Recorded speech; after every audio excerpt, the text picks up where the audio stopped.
Okay, good morning, ladies and gentlemen. Welcome to the FAPESP and NWO Meetup, Integrated Biorefineries of the Future. And to open this session, I'd like to invite the president of FAPESP, Professor Marco Antônio Zago.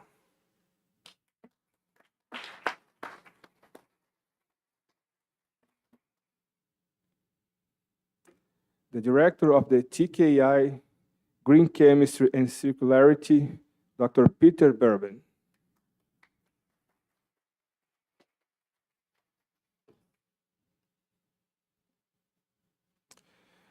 The NWO FAPESP Partnership Program, Ms. Eda Benner-Axan.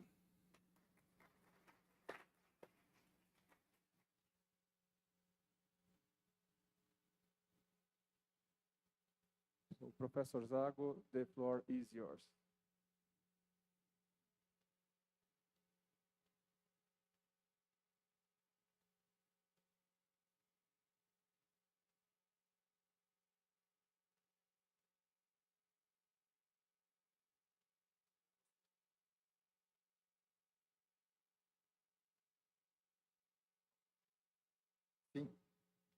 Okay.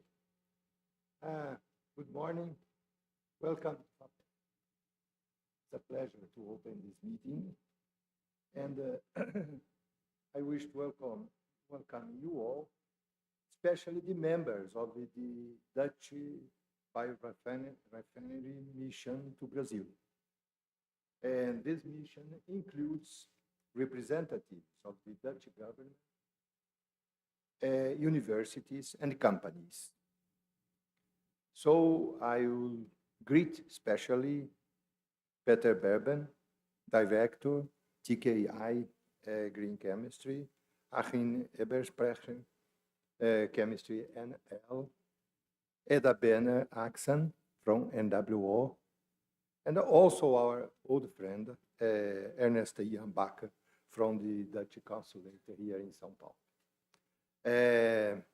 Thank you all for coming. This meeting is meant to put in contact potential collaborators from São Paulo and the Netherlands, both from the academic and the business domains. One of the targets, but it's not the exclusive target, is the call to be launched jointly by FAPESP and NWO in the first semester of next year. But we hope also to open the doors to further collaboration. And I think the best thing I can do at the moment to contribute to the success of this meeting is to show you, and to try to do it very quickly, a brief presentation about FAPESP, focusing on the questions of our initiatives in relation to innovation.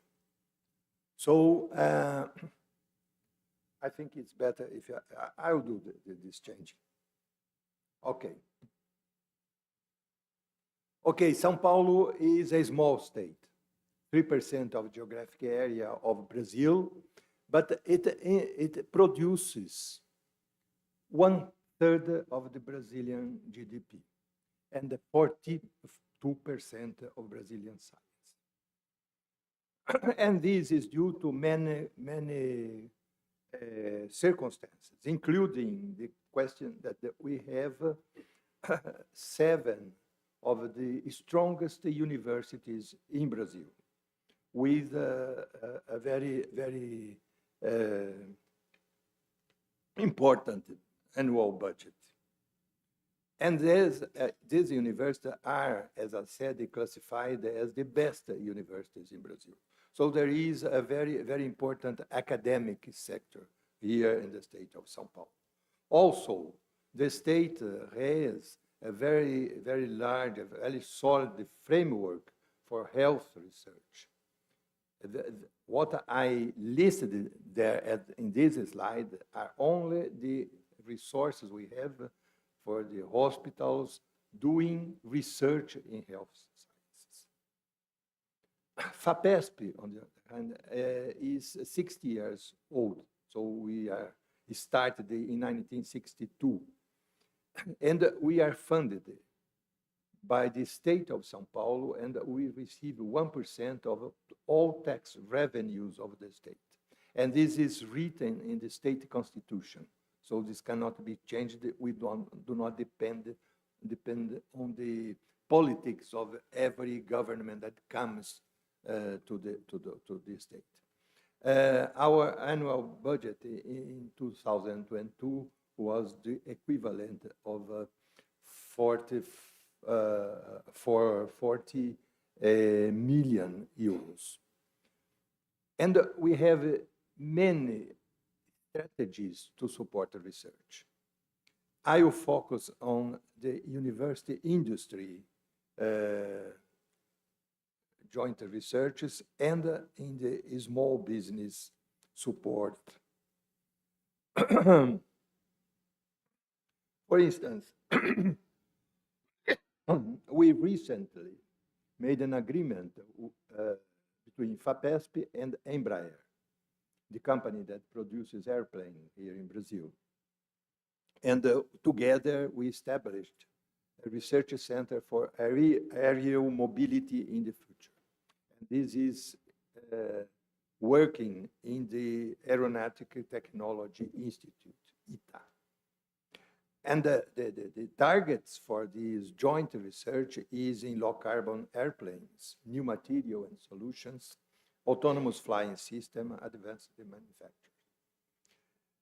This program includes today 22 agreements between FAPESP and big companies. For instance, this one is between Shell and FAPESP, focused on the low-carbon economy, or FAPESP and the COPERT in biological control of agriculture, pests, and diseases. This is the list of all the agreements, and if you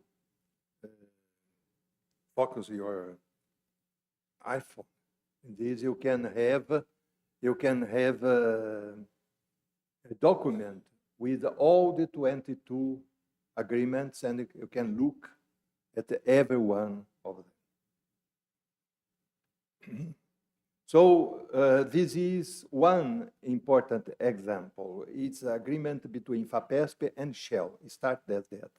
Today, we have as partner Total Energies, Petronas, Repsol, Petrobras, and it's focused on a few questions related to the greenhouse gas innovation, and especially the production of a green hydrogen fuel.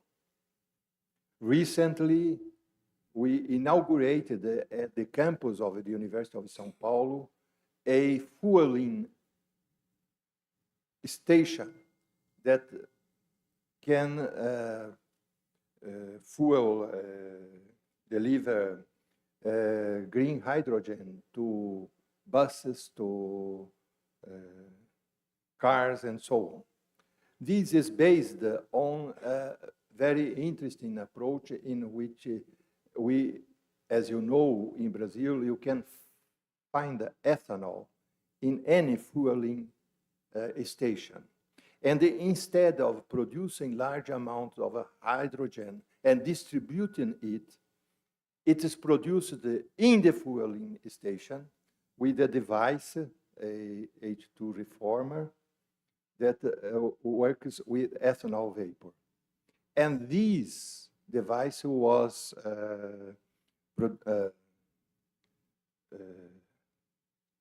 invented or produced by a small company, Hytron, that was supported by our small business program. And this small business program has already supported more than 1,070 small business companies all over the state of São Paulo, dealing with more different applications of technologies.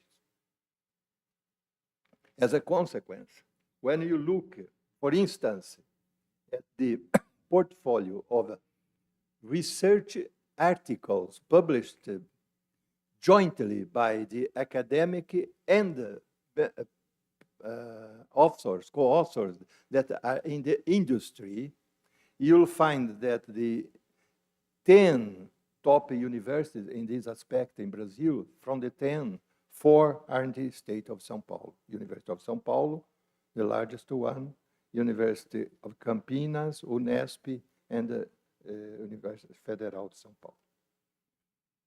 The other component of these are usually, as I said, long-term projects. These are 10-year cooperation projects, both with the industry and these other we call cutting-edge research, which are centers focused more on basic science, but also with a component of innovation. There are also 22 of them. Most are in the health sector, but there are many in physics, chemistry, biology, and mathematics. For instance, carbon research in tropical agriculture, optics and photonics, research in innovation in glass, and so on. I show you one example of how these centers work. They produce basic science, good quality basic science, but also solutions that are used in the society. For instance, this Center for Cell Therapy that developed here in Brazil an in-house system for CAR T-cell therapy. We also are now supporting 10 centers for artificial intelligence, half of them in the state of São Paulo and half of them outside the state of São Paulo. Because of a special agreement, FAPESP is now supporting also intelligence research center outside the state of São Paulo. We have invested in these about 11 million euros. So I hope this small introduction may help you to understand how FAPESP is operating. And I wish you a fruitful meeting. Thank you for your attention.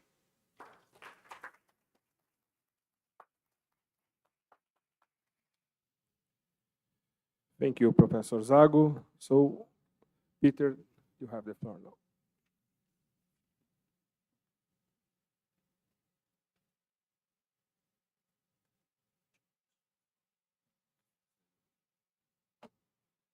You can change using the mouse. You can change using the phone.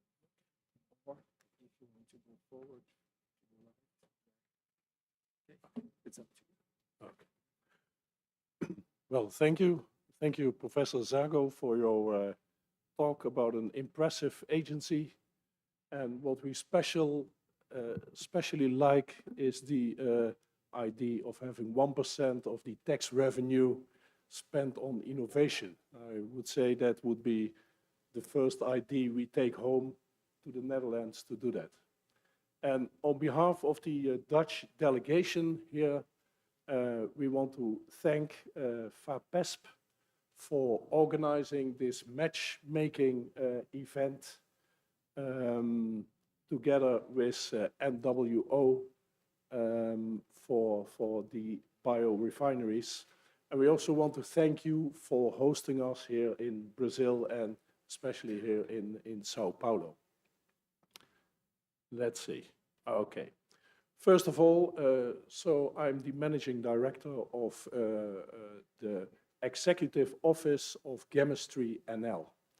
The Netherlands is putting innovation policy and they spend money on 10 areas which are for the economic growth of the Netherlands.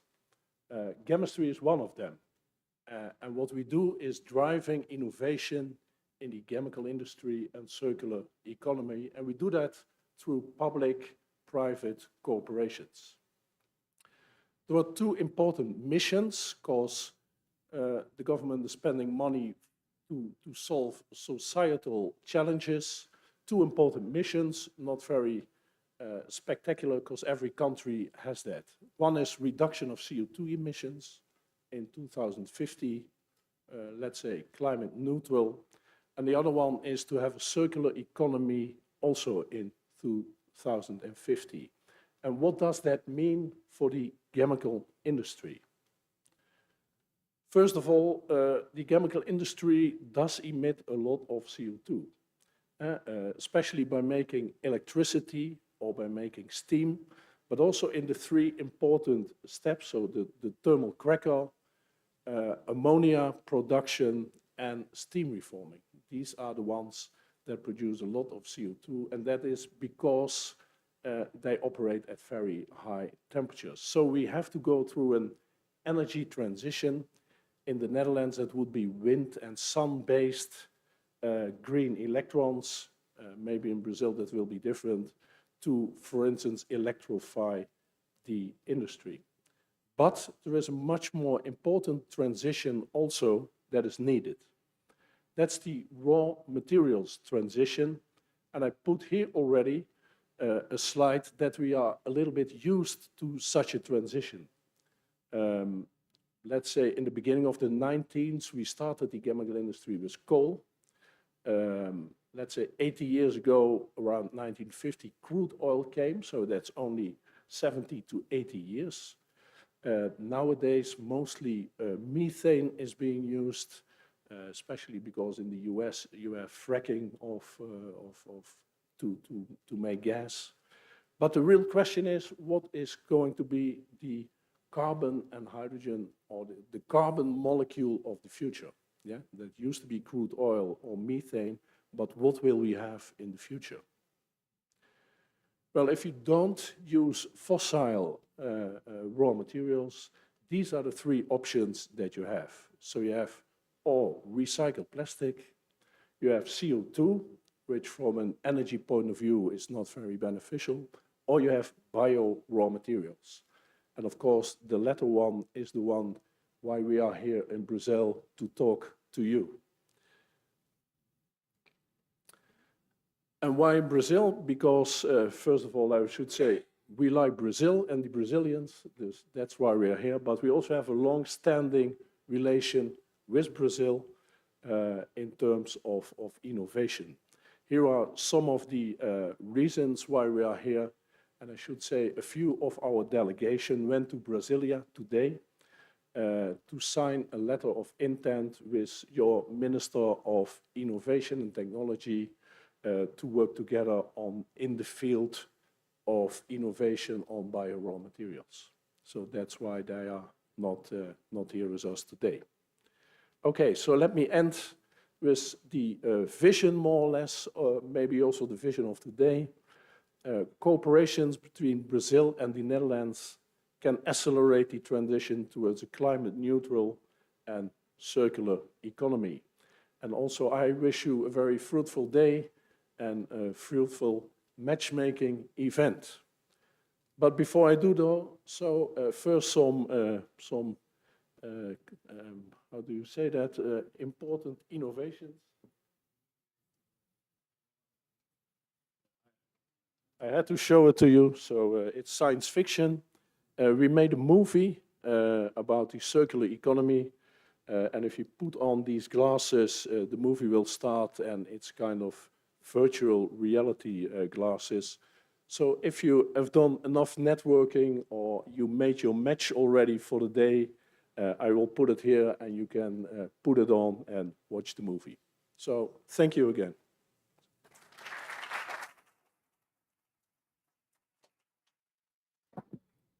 Thank you, Dr. Peter. So I'd like to invite you to take your seats in the audience and to our next session. She has a presentation the next session, okay? So the next session will be coordinated by Professor Glaucia Souza from FAPESP Bioenergy Program and the University of São Paulo. Please, Glaucia.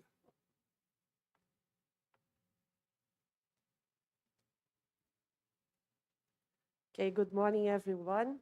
Thanks a lot for making this long trip. Our friends from the Netherlands are missed some.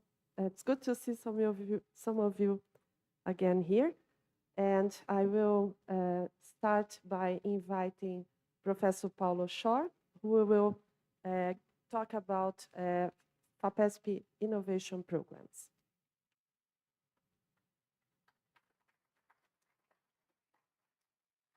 Thank you.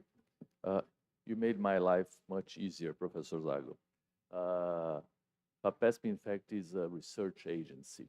And to turn a research agency in an innovation agency, what is the joke on you making my life easier, was not an easy task, as all we know.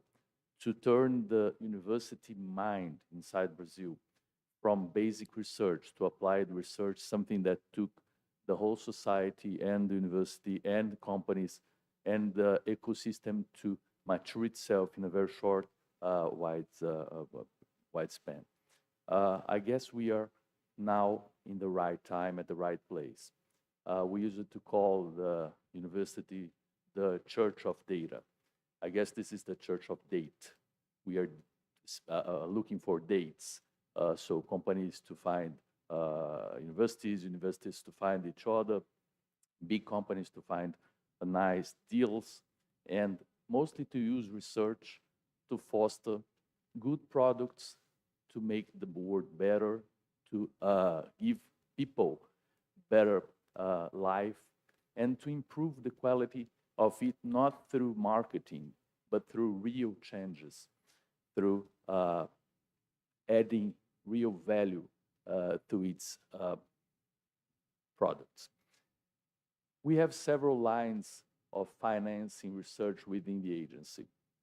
Some are towards small business, and they started and changed a lot from the idea of the National Science Foundation in the United States as that SBIR programs funding startups, and then grew, and now we kind of tropicalized that, and we have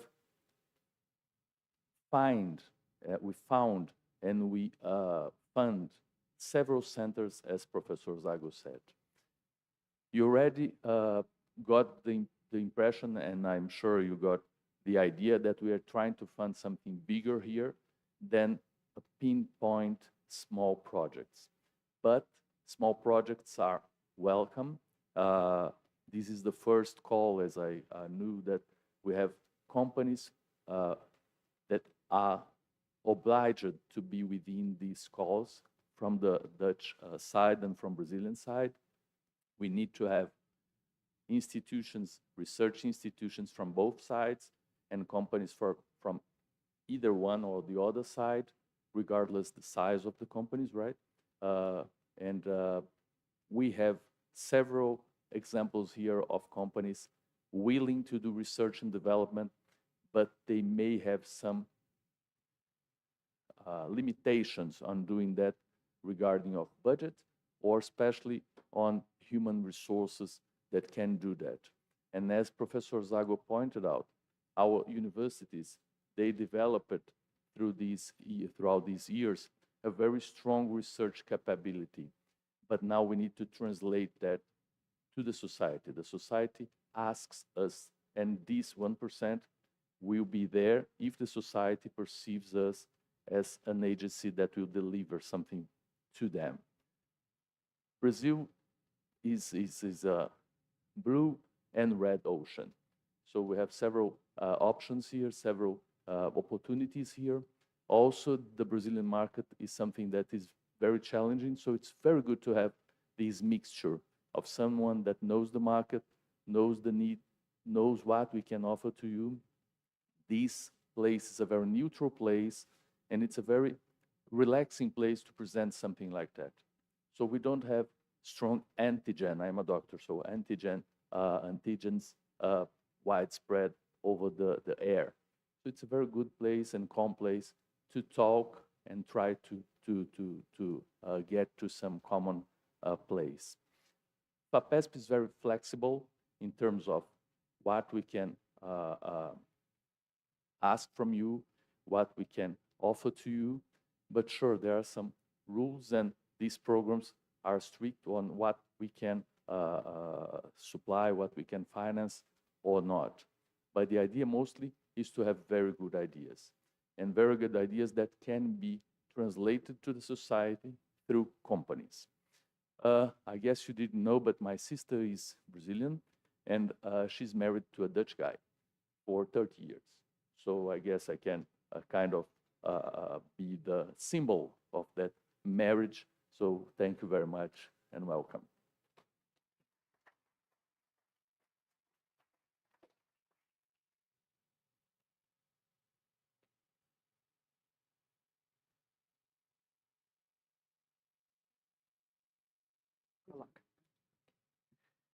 Well, now I'll tell you a little bit, I'll try to be brief, about the FAPESP Bioenergy Research Program that is helping organize this call, this matchmaking, and making putting the right people on the room.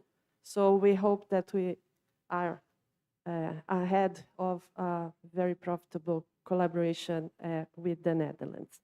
So FAPESP Bioenergy Research Program started in 2009. I am a member of the coordination committee, and Professor Rubens Maciel, who is also here, he will talk later on the day, is also a member.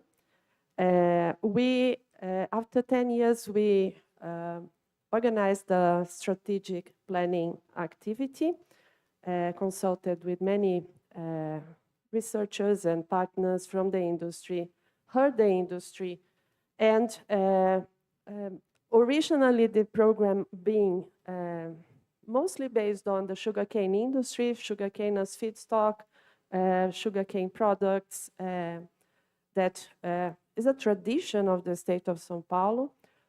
We saw that there's a large opportunity to broaden the basis of the feedstock matrix. So we are already with many projects that go beyond sugarcane, that work on corn, work on soy, work on waste, citrus, eggshells, beef tallow. So there is nowadays a lot of opportunities to use this biomass for different products, and people looking and trying to bring more value to the bioenergy industry. So we aim to increase biomass yields to accelerate the transition to a bioeconomy. I think this is very much aligned with the NWO goals on this. Improve energy efficiency and sustainability of bioenergy end use, develop efficient and competitive biomass conversion platforms.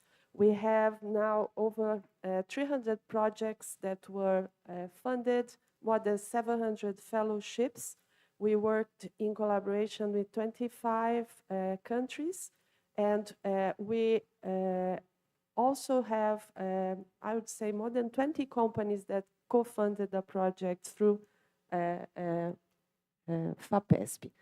I list here some of the first decade results. I'll just highlight. So these are the 5 divisions that we have under the BioM program. I'll highlight some of the aspects of results on the biorefineries division.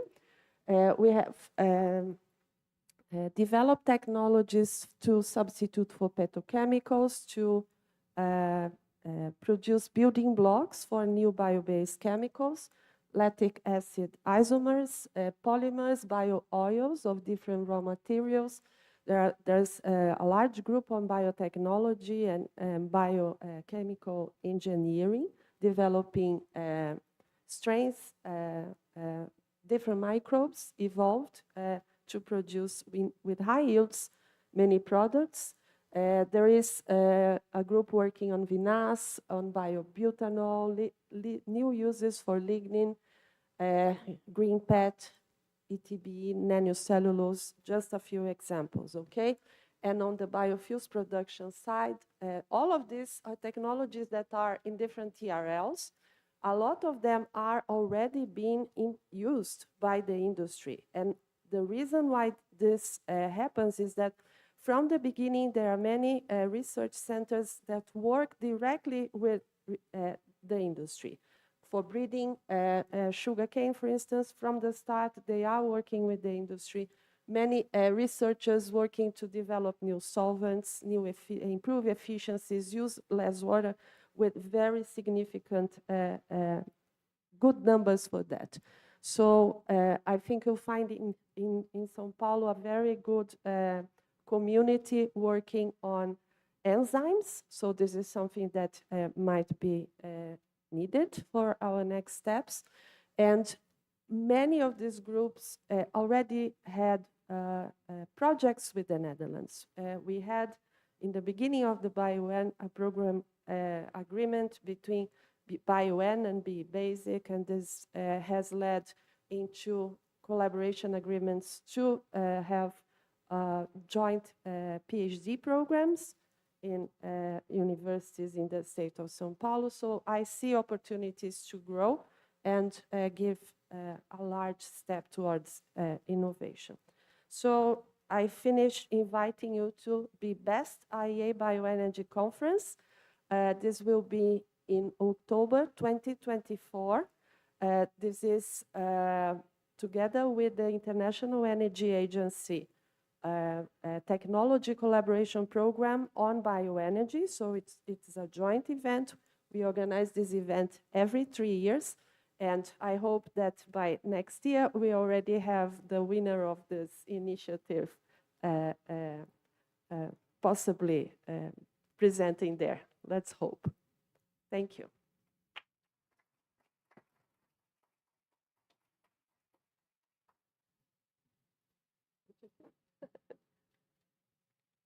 Okay, and now I would like to start the next session on Dutch funding opportunities and call Dr. Eda Benner-Aksam to speak.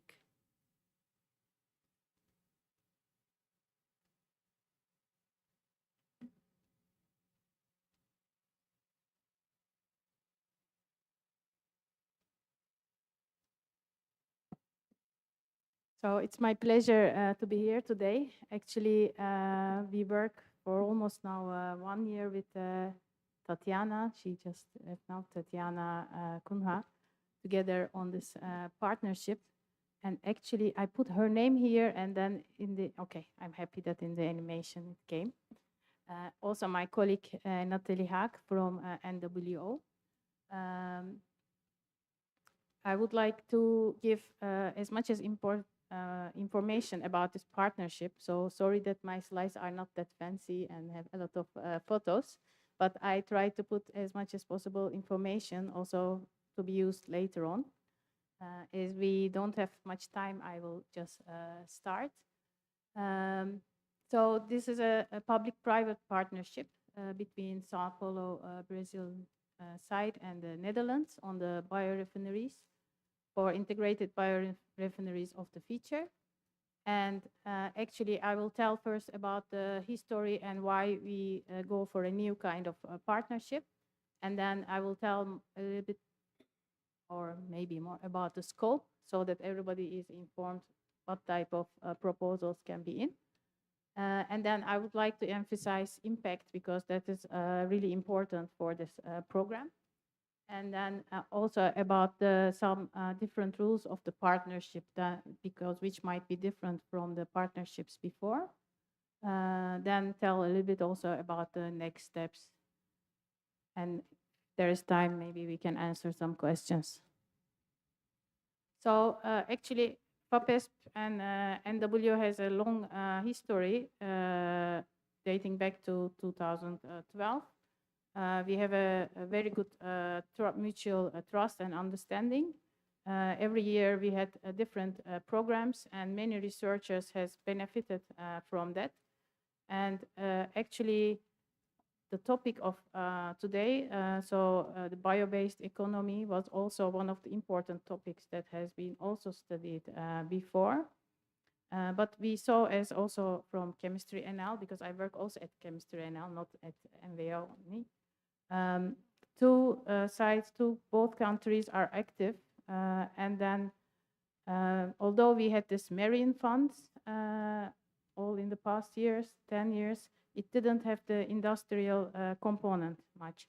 So we wanted to use another instrument from Dutch, our organization, to make a new partnership which also takes the elements of the co-funding of the industry. So it is mainly a collaboration with the public-private partners. And to come to here, actually, top sector ChemistryNL, as Peter was explaining, the organization, and also the innovation network from the Ministry of Economic Affairs, like Ernst Jan and Robert Thijssen, helped us a lot to come to this point. And actually, this partnership program is really a bottom-up approach. Last November, we organized a webinar, and there we collected as many interested stakeholders as possible, and we tried to get their voice, what type of coal they are looking for, and which topics would be better. Then we actually went back to NWO and also FAPESP, see, okay, we have an instrument, we can develop a coal. So in May 2022, it was approved in both organizations, and then we formed the teams and worked on the scope of the text with the input of the experts from both sides, both countries, I mean. And at the moment, we are discussing the details of the call, but your input is also very much welcome, because we are flexible to change some of the rules or also the scope still. It's not finalized. And I'm also obliged to give a disclaimer, because at the moment we haven't yet signed the agreement. So officially we need approval, a signed approval, to call it a real call, and then that will be done soon, and then the call text, and yeah, you will see about the timeline soon. So I would like to tell more about the scope. So it is mainly how to use the bio feedstocks to close the carbon loop in the chemical sector, to enable a truly circular economy of scale, which can be scaled up, and which is sustainable for people and the planet. So we divided in the team into two. One is more related to the bio-based feedstock, and then the second part is more to the conversion process. The feedstock is at the supply side, but we would like to have an outlook on the upscaling of that. And some of the topics that I would like not to read everything here, but you can think of like volume, composition, quality, price of the feedstock. And of course, it is competitiveness to in relation to the fossil alternatives is very important. One of the topics which came as input from our experts also like certification of this feedstock and the other inputs. But for checking all of these in terms of impact, you also need the modeling tools and life cycle analysis and the techno-economic analysis to evaluate the biomass stream. So this is really what we want to have in all proposals. So when you come to the conversion process, you can see that it can be related to the design, development, and research of new production concepts or new types of catalysis or conversion. And it is important that, of course, if it goes to an industrial scale, so for that, the process itself is also very important. So we are also looking for innovations in process integration or process intensification. So unconventional co-productions to make use of combination feed, for example. And what is also very important is the sustainability at those processes in the design of biorefineries, so that either zero waste, energy neutral concepts are studied. Water reuse, use of residual streams, byproducts. These are all within the scope of the partnership and the call. So all the researchers and the companies are welcome to apply. And one other thing I would like to mention is that also mentioned, we really would like to also develop more materials. So not only energy, but also new materials from byproducts or within products. Again, as an underlying overreaching that modeling tools and life cycle analysis is very important to cooperate in those projects also. So this one brings me also to the topic of impact. So what we really look for is for overarching for every project. This is here long text, but actually we are really looking ways for to use the feedstock in a societally acceptable way. And then you have to think about the regions involved and the deployment in the industrial scale. So everything is related to the question of just transitions. For that, you need also interdisciplinary consortium. So this project has to evaluate the sustainability as a whole. So it is broader than the sea footprint, looking at the technological feasibility, relevant supply chains and value chains. In that way, it is very much encouraged also to have people in the consortia or parties from social sciences and humanity, because we believe that that would really increase the impact for the future result of that project. And if you have actually more questions, Natalie Haag is my colleague. Actually, she works also in the Department of Social Science and Humanities. So within our program team, we have also included that so that we would be able to evaluate that part. So I also would like to tell about a little bit about the instrument, because for Dutch people here, it's quite common, I think, but for Brazilians, less maybe. KIC is the abbreviation for Knowledge and Innovation Covenant, and it's a very well-known instrument, funding instrument, which is under the mission-driven innovation policy from the Dutch side. And what is important about when we were developing this partnership was the topic fits in also this policy, and also there is enough interest from the private sector. So that's why I'm really happy that when we see more companies here, because we really need it for this partnership, the program works. You will see in a minute why.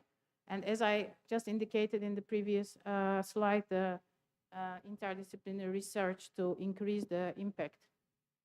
And so companies to reach to the, including to reach to the economical impact also.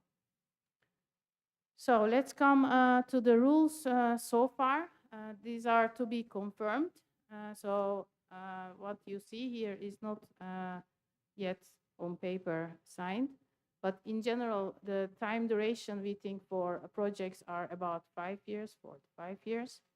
And applicants should be from the universities or universities of applied sciences from both countries. And actually, when you look at the general rules or FAPESP or NWO, if you are from either side, that is same as other calls. And we need to have at least one company from one of the countries, but we prefer to have 2 from at least 2, and there can be much more. So there is no limit to have more companies, but also other public institutions. So in the consortium, there might be a lot of other organizations also. So bold written, and I know this is the difficult part maybe, but this is we need the 30% co-financing from the industrial partners. And it would be also required to have sort of balanced from both countries. It doesn't have to be like 15% and 15% most probably, but that would help the finances in the practicals and logistics. So in this partnership, actually, FAPESP and NWO are contributing 50-50 in cash in the subsidy, and the size of the budget at the moment that we reserved already is 3.84 million euros. But there is also room to increase this budget if there is interest. So we talked to our departments, and in this, actually, this KIC instrument, this partnership, we have room from 3 to 10 million in total. When you come up to the project level, it's like the subsidy amount can be between 280K euros to 750,000, but in the project size, then it makes 400K to 1 million. And these are not hard numbers. We can change it. That's why we really would like to hear from companies, for example, but also researchers, what are their needs? Because we don't want to make it too big, for example, then it is difficult for the small companies to co-finance.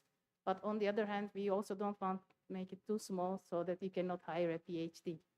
So that's the balance. And we would like to be as flexible as possible and then give both sizes the opportunity to be chosen. So one of the things we are also looking for as a rule is that each country's subsidy and the co-financing stays as much as possible at the same country. So the FAPESP would be more giving the money for the Brazilian researchers, and then NWO for the Dutch ones. And generally, we go for the budget models from the respective organizations. So you can use the budget models of FAPESP, the ones for the Brazilian researchers, and then the modules of NWO for the Dutch researchers. So these were about the rules and the next steps. So we are happy having now I would call informal matchmaking, because normally without opening a call, you are not allowed to really say matchmaking. So there might be another one. But I think today, I hope there will be really connections made, and then seats would be on the, will be formed to make it planned. So we hope to finalize a partnership agreement very soon, actually, and with all the approvals from all kinds of departments from both institutes. The scope is almost ready. As I say today, what we hear, we would like to involve also. So all about the rules and the budgets, depending on the interest from the industry, we would like to form that also. Then we expect to have the call open about February.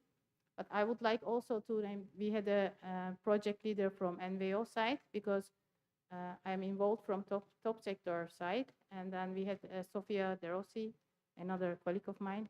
But now there is a change. So there might be a little bit delay, but we expect in Q1, please, to open the call. And more information will be available on both websites. So Dutch or Brazilian partners can check the websites from each countries. So I would like to finalize my talk here. And as I said, it is very important. So please talk to us, me, Natalie, or Tatiana, to give your input. If not possible today, just write to us, because we are forming the scope and the rules still. So it is still possible to change the call, let's say. I put our contact informations also here. So I wish everybody a good session in the coming. And oh, I put also obrigada here. I don't see it anymore. That's the only thing I learned, and I should say obrigada.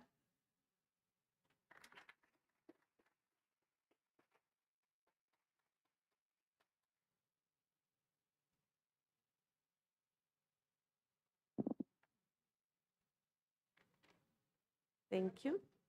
We go up after the session. So now I would like to invite Dr. Ahin Eberspacher.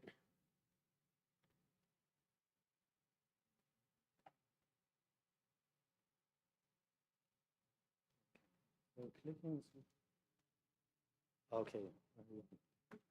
Good morning, everyone. Thanks for having me. My name is Achim Eberspecher from the Netherlands Enterprise Agency, RVO.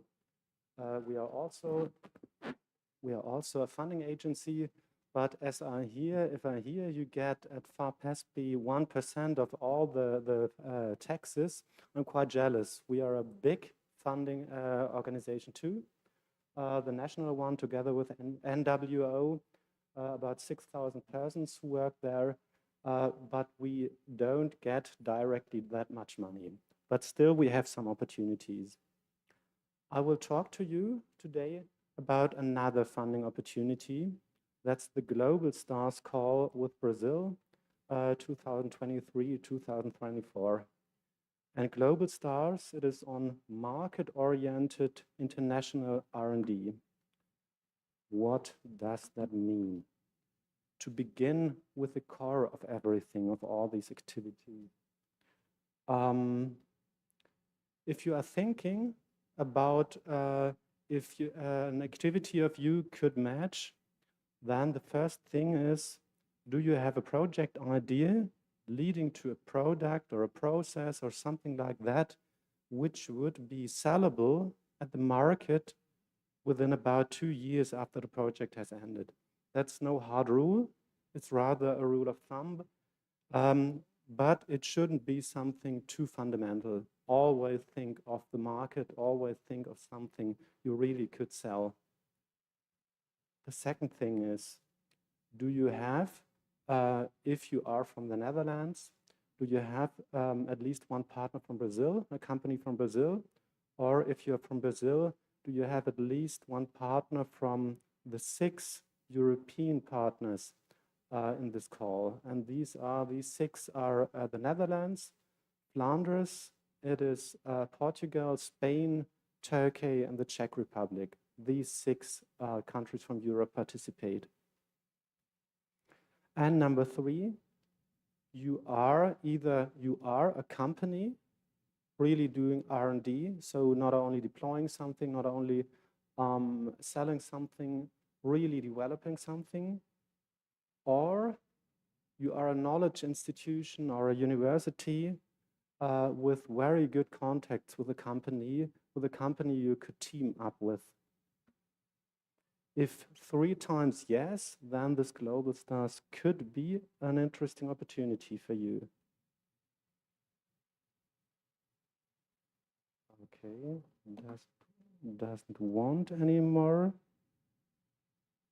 Okay, so what is a project that makes a chance? It is also always evaluated on 4 aspects, and they aren't that complicated. All these funding schemes, they look so difficult with all these regulations, but in fact, the core is almost a bit the same. You have to score very well on 3 aspects. One is excellence. So you really have to have something innovation. You have to do something new, something beyond state of the art. Doesn't matter what, but it really has to be new, not repeating something. Number 2, impact. It has to deliver something, nothing for in the lab, really something that will make a difference on the market with to earn money with, but of course also tackling all the challenges we are working with. Climate change, health, all these issues. Number 3, of course, quality efficiency. How is your project described? Do you have reasonable milestones? Is the budget, is it credible? Stuff like that. Is it convincingly described? And then, of course, the overall perception. But all the funding schemes I know are about these 3 things. Innovation, R&D funding schemes, it has to be something new, it has to deliver something, and of course it has to be reasonable. Now I have to be a bit more complicated, a bit on the house rules of Eureka Global Stars. Global Stars is a part of the Eureka network, Eureka scheme, and that's a multilateral program. To go back a bit, on this map of the world, you see all participating countries in the Eureka network. and sometimes they team up with other countries, in this case, Brazil. Multilateral program for multi, or in most cases, bilateral projects. Check if you're eligible. At least one company, I already said it, from Brazil, one company from the other 6. The project mustn't last longer than 3 years. It has to be a balanced consortium, so not 90% of the budget for one party and 10 for the rest, max of 70% for one country or one party. And in terms of subject, Ada had a more difficult job than I had. She had to describe what is in the scope. The scope of this one is very, very broad. It is technology agnostic. Everything is eligible except for military R&D. But for the rest, everything is eligible. And of course, all activities related to biorefineries are eligible. Doesn't matter what. If it is really new beyond state of the art, then it's a perfect match. How does the evaluation work? There are in fact 2 evaluations.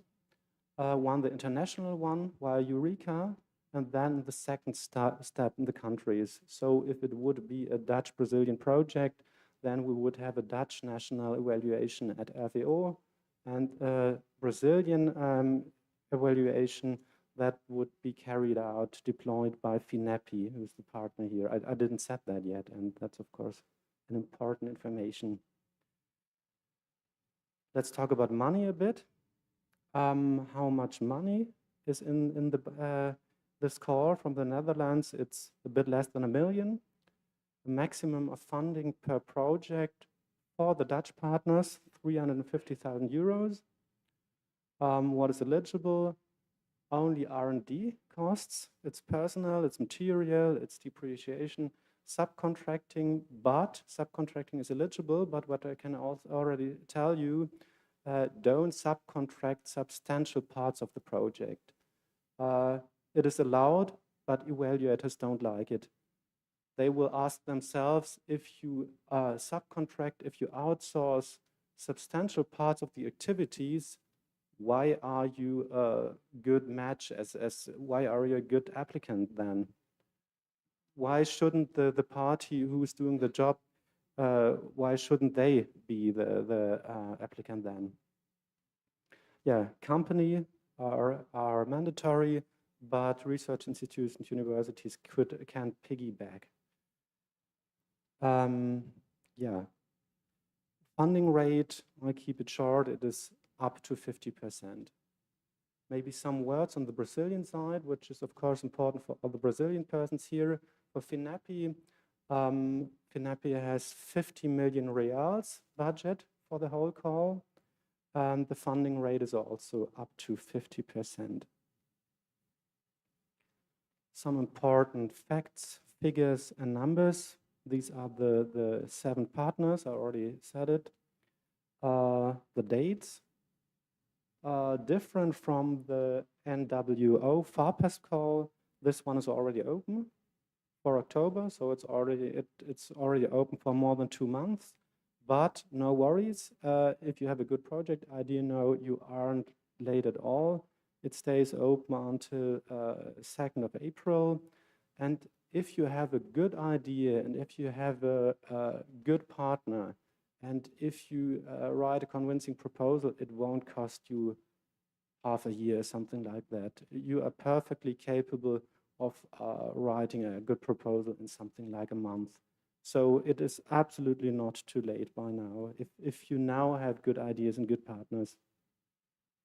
And projects would then start, the funded projects would then start in summer next year until end next year.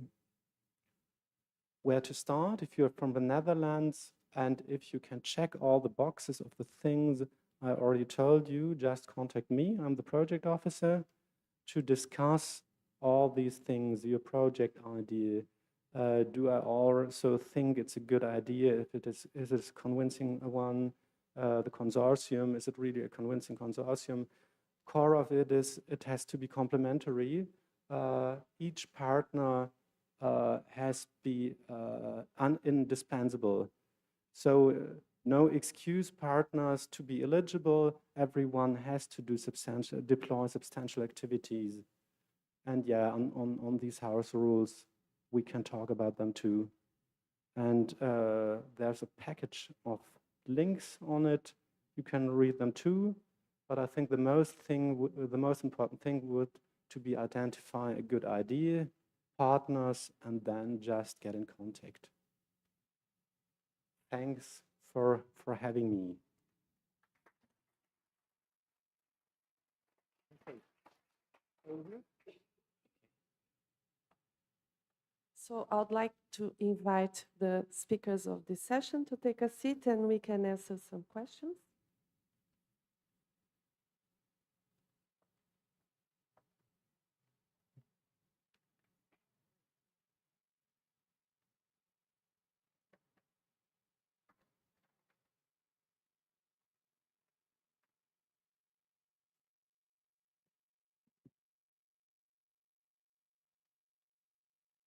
Okay, so thank you very much, Professor Paulo Schor, Ada Benner, and Ahin, for your presentations. I think this opens our sessions, our discussion session. There's, you have a question? Okay, Tachi.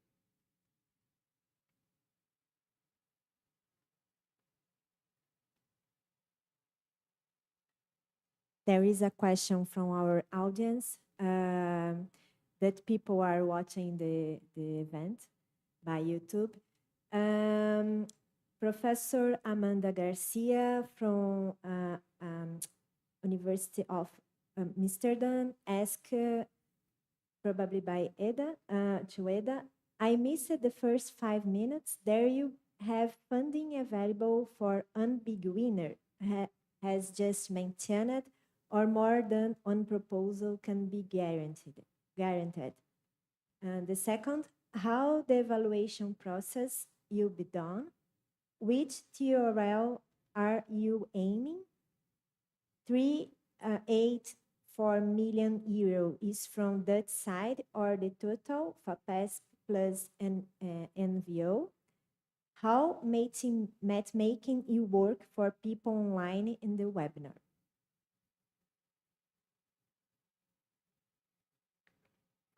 Tough start. But to be honest, the first question was not clear, so I will start from second, I think. The first one is if we found more than one project or just one big win. Okay. So we will probably find more projects. So that's what we are aiming for, and that's why I also showed the project sizes. It is not confirmed yet, but we would like to have like small size projects and big size projects, also maybe separate quota for them. And there was a question if the 3.84 million was from one or two organizations. It is total from both at the moment. So it comes when with the co-financing of 30%, actually it comes to about 5.4 million as a program budget. But as I said, there is room for increasement. We have to see if there is enough interest, especially from companies. And actually we wanted to have a Zoom session, so for the matchmaking, that it might help for the online attendees, but it was not possible with the logistics that we have today. But there is a possibility there might be a official matchmaking after the call is open. So this is really, we use our chance because there was an innovation mission to Sao Paulo region. So we wanted to use this chance to come here. As the call is not yet open, we cannot do a real matchmaking online yet, but there is possibility that it will be then done after the call is open. Was there any other question that I didn't answer? It was, oh, TRL. Okay, thank you. And we try to keep it as flexible as possible, but I think generally we are aiming for 2 to 8. I'm looking at also not 3 to 8. 3 to 6. 6. Okay, that was, yeah, because there were like discussions and 3 to 6, but it's also still, I think, not very much fixed. So more questions? Any questions? Ed de Jonge van Tjum. I have two questions. One regarding to the contribution of industry. I mean, is that cash or is that a combination of cash and in kind? And is that the same for big companies compared to small and medium-sized enterprises? And the related question is, I mean, you mentioned very briefly IP. So what are the general guidelines regarding IP in relation to this project? So as I said, the details has to be still fixed, but in terms of co-financing, actually, we ask for in cash. So that is what the program is aiming for. But I heard also from many stakeholders, they are also looking for possibilities for in kind. And previously, actually, we already discussed this, and it was really like a rule within this program to have it in cash. So that's still what we are looking for. But yeah, we would like to target it, but at the moment, it is in kind from companies. Sorry, in cash. I will just. And for small size and big size companies, it doesn't matter at the moment. But it is possible to combine many companies in one call. So if that helps for the small companies, for example. And most probably, because these, many of the details in terms of IP, it will be part of consortium agreement. And NWO has already its own templates which consortiums can use, or NWO or FAPESP can help to bring this, and there is some flexibility there, and then consortium can decide on some of the things. So these are really details which you can also read on the once the call is open, but many of the things are really up to the consortium itself, between the companies and the researchers, so on the IP, to agree. I just want to add that Brazilian universities and companies are starting to be more mature in terms of IP. That was a big problem of us within Brazil. And now we have some kind of model, especially from a kind of consortium we have here named EMBRAP, that is a link where the university offers it facilities and people to help the industry itself. So there's a kind of model throughout all the units that we may end up using, because universities are very used to that. So I think that's a key question, and we need to address that up front. Any other questions? No? So I think we break for coffee. We are a little bit late. It's okay, right? So yeah, we go for coffee.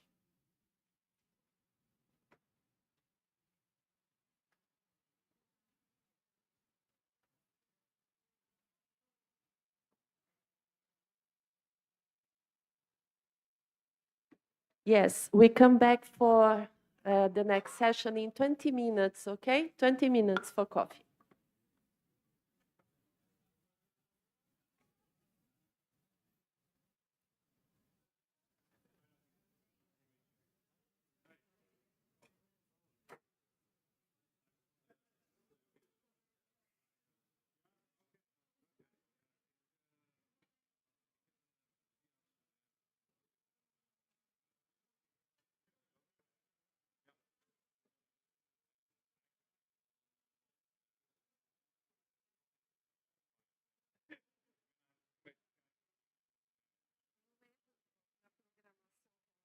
É, eu avisei.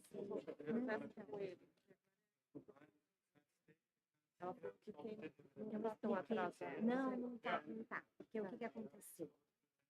Aqui não é 11h45, aqui é 10h45, aqui é 11h15, 11h45. E aí, a gente pode deixar mais tempo para pergunta, se não tiver pergunta, a gente vai poder Ó, fazer... ela tem as Yeah, contas yeah. aqui. Yeah.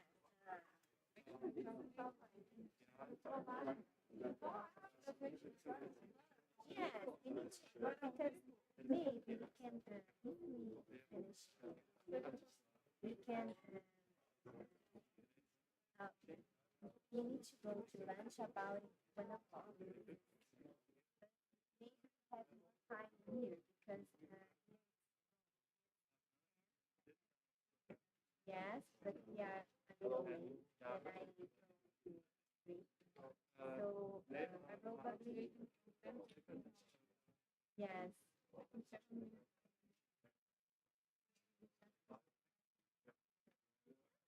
A little more, no problem.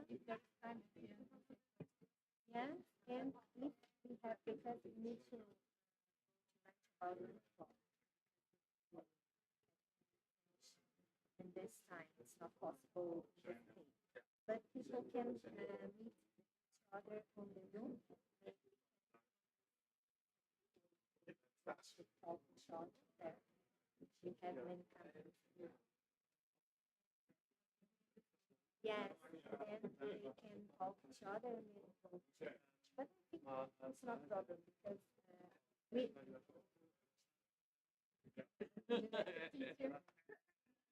But it's okay.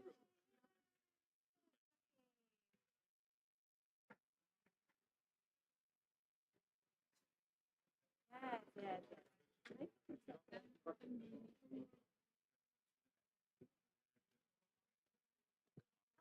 Yes, after each session. Yes, after each session, then we can invite people to go to the table. And then question. And I stay with the computer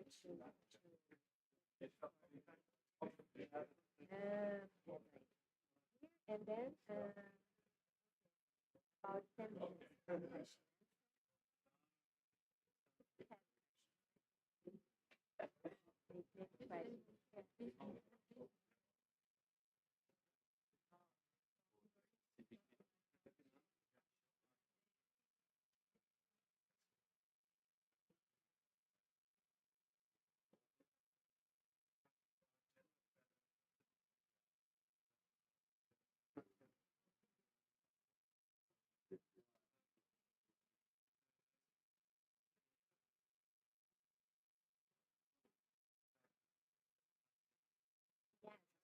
Yes, yes, yes, yes.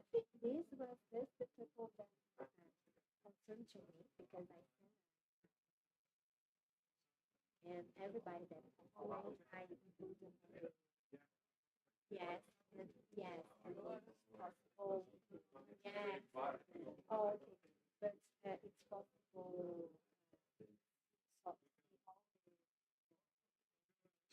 The participants, the athletes.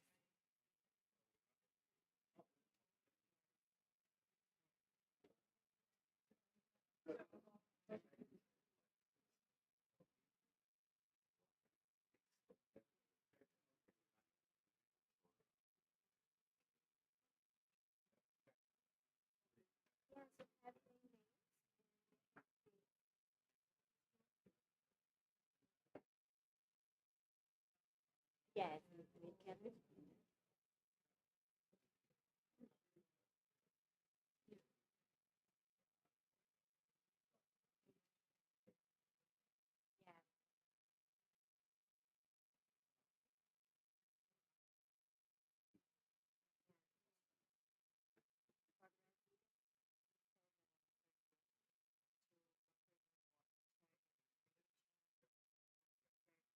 Yeah.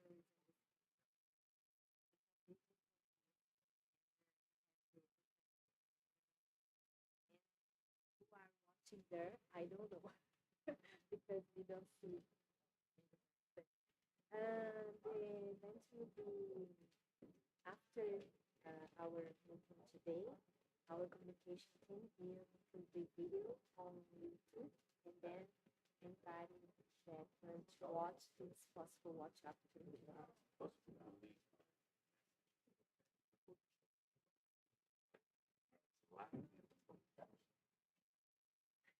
O problema é que alguém que foca aí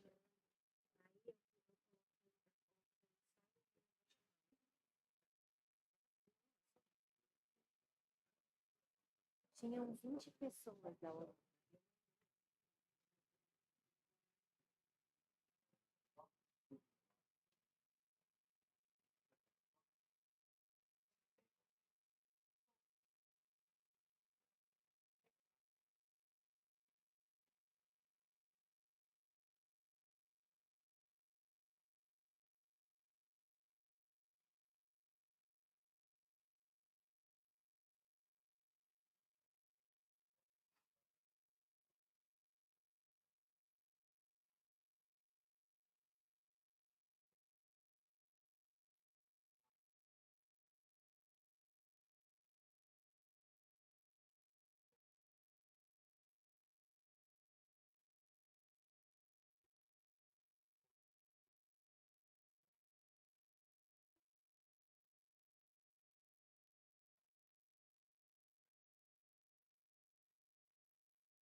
Welcome back from the lunch.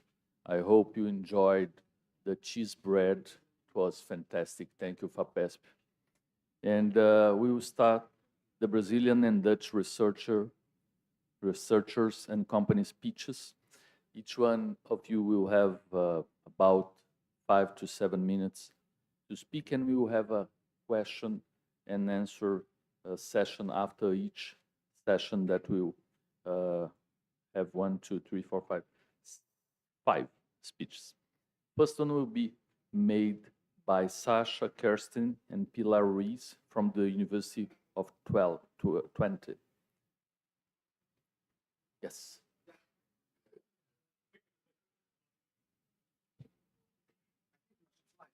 Yes. Okay. Good. Good morning. I see there's some people coming in, so I'll wait for 1 second.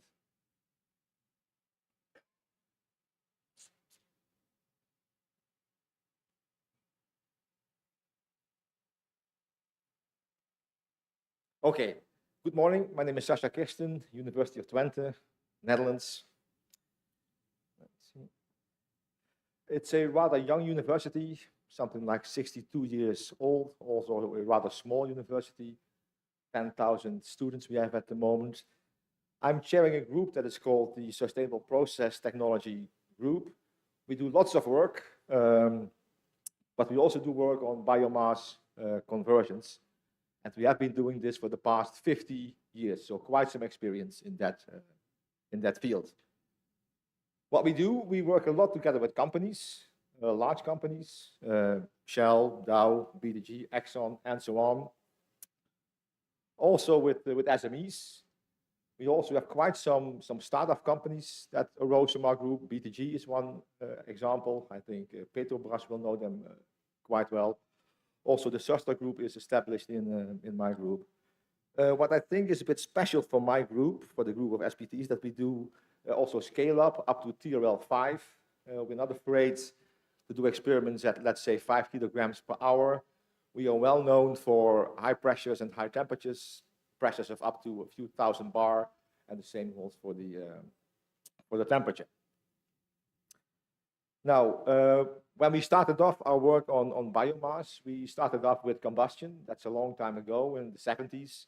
Then we transformed to pyrolysis and gasifications, also 70s and 80s. Later on, biofuels was an important topic. We were one of the first that had the co-feeding idea. Can we feed biomass into a refinery? We did so, also with Petrobras together, I think, at some point in time. And Shell was one of the partners back then. At the turn of the century, biochemicals became important also for us, and also biomaterials. What you see over here is a list of some of our current projects. Ethylene glycol is a molecule that we try to make from biomass. It's a very convenient molecule to make from biomass because it contains lots of oxygen, of course, so you don't have to lose half of your feedstock in mass. SAF, I heard the word SAF many times the last few days, also biomass to aviation fuels, fuel to jet, and also xylose extraction to produce this fuel is one of our current projects. And something completely outside my field is the production of materials, thermoplastics from biomass. Now, one last message that I want to convey to you is the following. Biomass is a very complicated, very complex feedstock. Everybody that works with biomass knows the challenges, and these challenges are there in particular when you work with real feedstock, so the real feedstock. Model compound research is nice, but will not give you processes. And so what we do is immediately from the start, we work with the real stuff, with real biomass to develop these processes. Okay, I think my time is up, and of course, happy to work together. Thanks.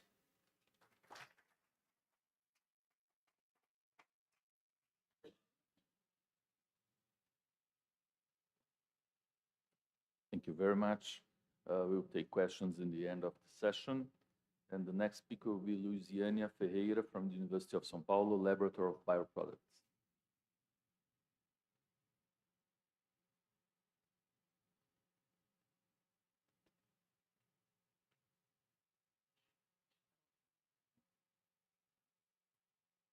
Thank you. Good morning, everyone. So I am Professor Luiziana Silva, and together with my partner, Professor José Gregorio, we work at the University of São Paulo. We have the Laboratory of Bioproducts located at the Institute of Biomedical Sciences, and we are also involved on a conversion process. And our institution dates from 1934, the Biomedical Sciences Institute, 1969, and we started the Laboratory of Bioproducts in 2006. And mostly, we are in the microbiology department. We work on bacterial metabolism, dedicated to industrial microbiology and to bioproducts. We have interacted with some partners like Petrobras, PHB Industrial, Chaincraft from the Netherlands in an old project funded by BBasic and FAPESP also, and we have other confidential partners. The key product that I will talk today are the biopolyesters belonging to the polyhydroxyalkanoate family, mostly C4 and C5 polyesters that we have some patents, for instance, to produce them from sugarcane bagasse hydrolysates. We have bacterial mutants with improved copolymer production efficiency, and some research papers, not patent yet, to develop tailor-made polyesters for different applications from biomass and from also other industrial residues. Concerning our interests, the challenges and our points of interest, I will say that we have developed bacterial strains, so they are ready, they are validated at the lab scale, they are able to use those feedstocks, and they are able to produce tailor-made polyesters. This is what directs our research. We have bioprocess development. Despite having good bacterial strains, we still keep improving them to reach the maximum theoretical yields, and one of our current challenges are to achieve high cell density.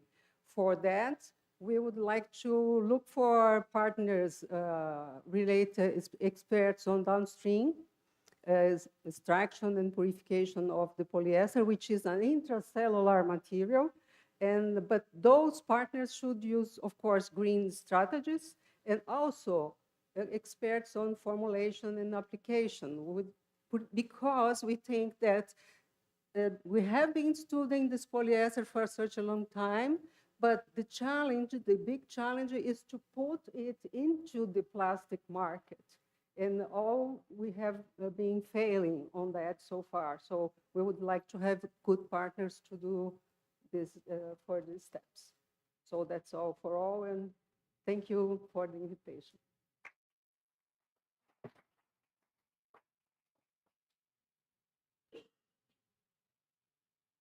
Congratulations, very good and important field, especially in the scale-up process and integration. The next speaker will be Rudy Volkersma from the Netherlands Standen University, please.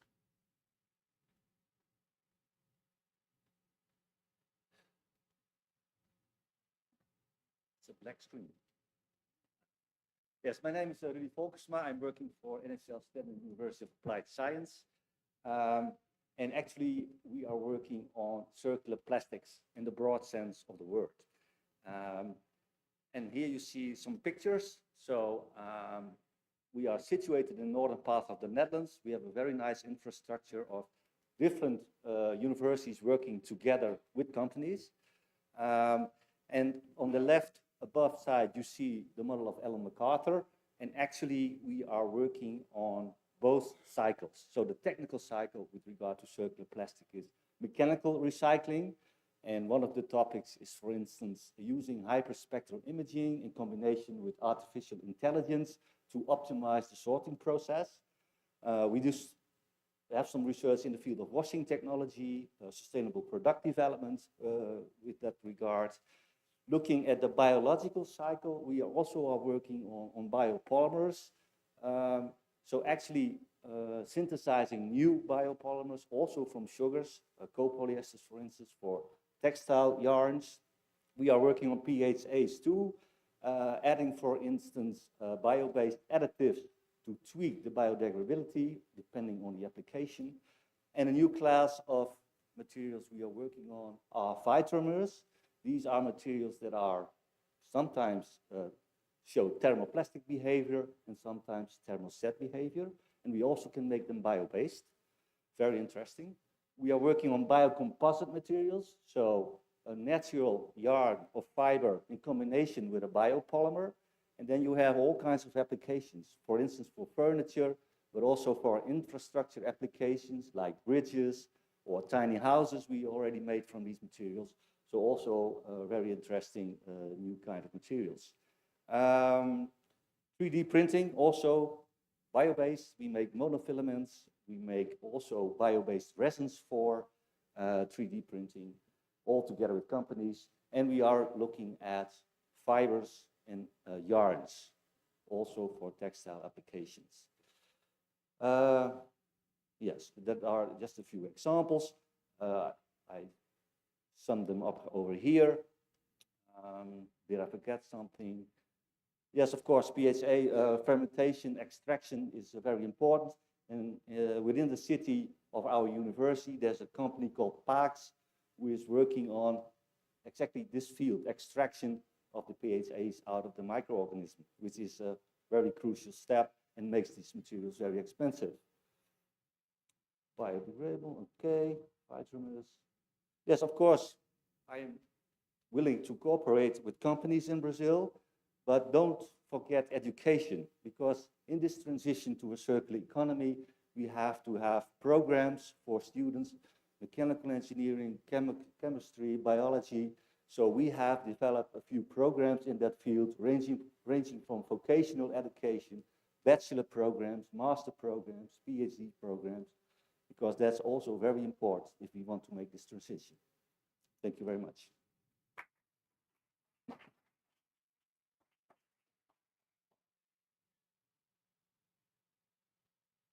Thank you. Fellowships and research and grants for students are within the scope of this project also, and very important. Next speaker will be Felipe Fernandes from Braskem.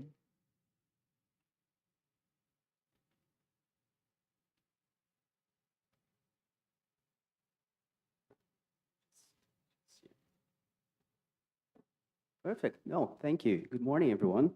Thank you so much for having me today, and thanks for FAPESP for the invitation. My name is Felipe Sicaroni. I'm a researcher at Braskem's Innovation and Technology.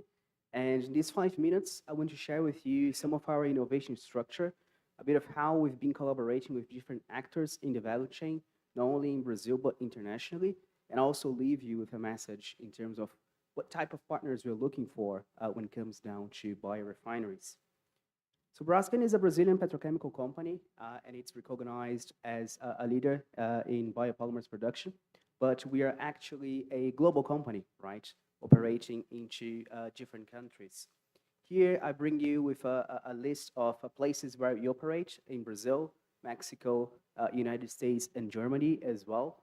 And also something that is important to highlight, especially for folks outside Brazil, is that Braskem is not only a player in the polymer sector. Here in Brazil, we also have an important share in the solvent business, specialties, and other types of chemicals.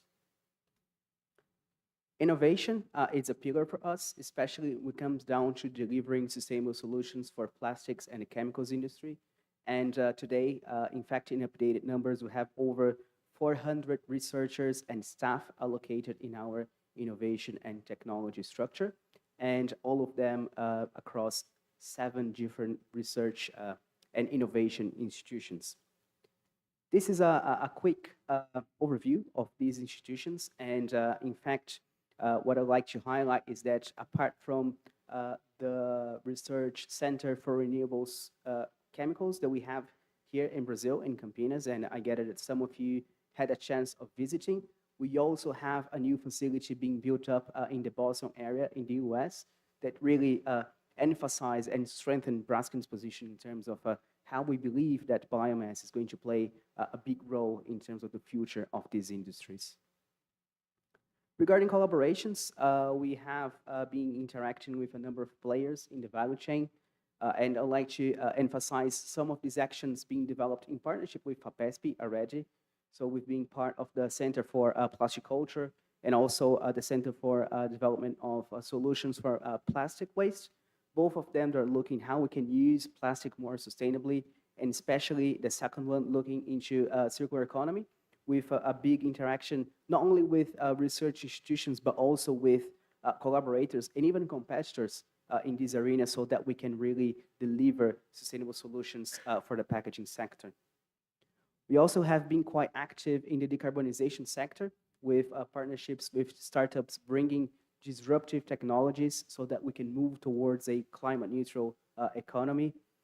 And in recycling as well, some international funds that we've been involved in terms, again, of bringing circularity to the plastic use and collaborating towards this, to close this loop. And I'd like to close this quick pitch with some information about collaborative projects that we have in the area of biomass to chemicals, which I think it's quite relevant for this audience.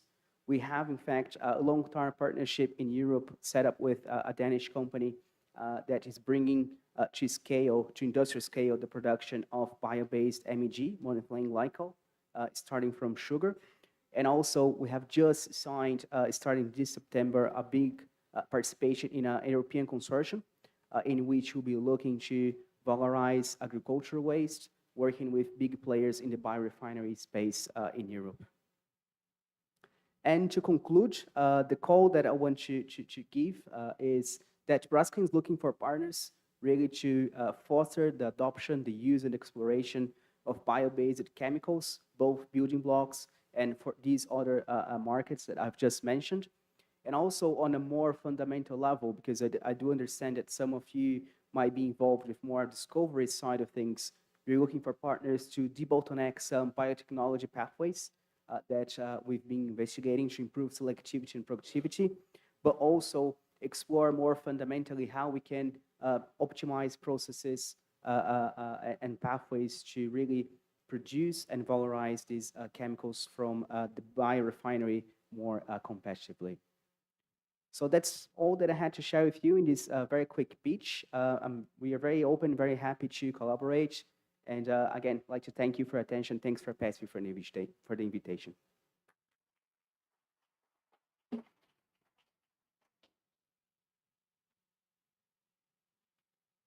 Thank you very much. It's very important to have big Brazilian companies, successful companies together. Next speaker will be Noah Hirsch from the EBT Global BP.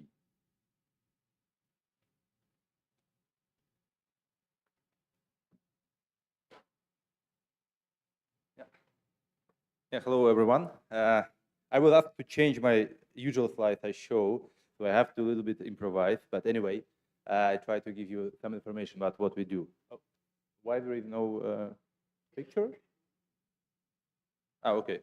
Anyway, so my name, like I said, I represent the startup company, not yet as big as Braskem, but we have a big ambition to be a big company like Braskem in the bio-based material. So essentially, what we do, we try to bring bio-based butadiene to the market. Like was mentioned by the previous speaker, it's one of the key building blocks for the chemical industry.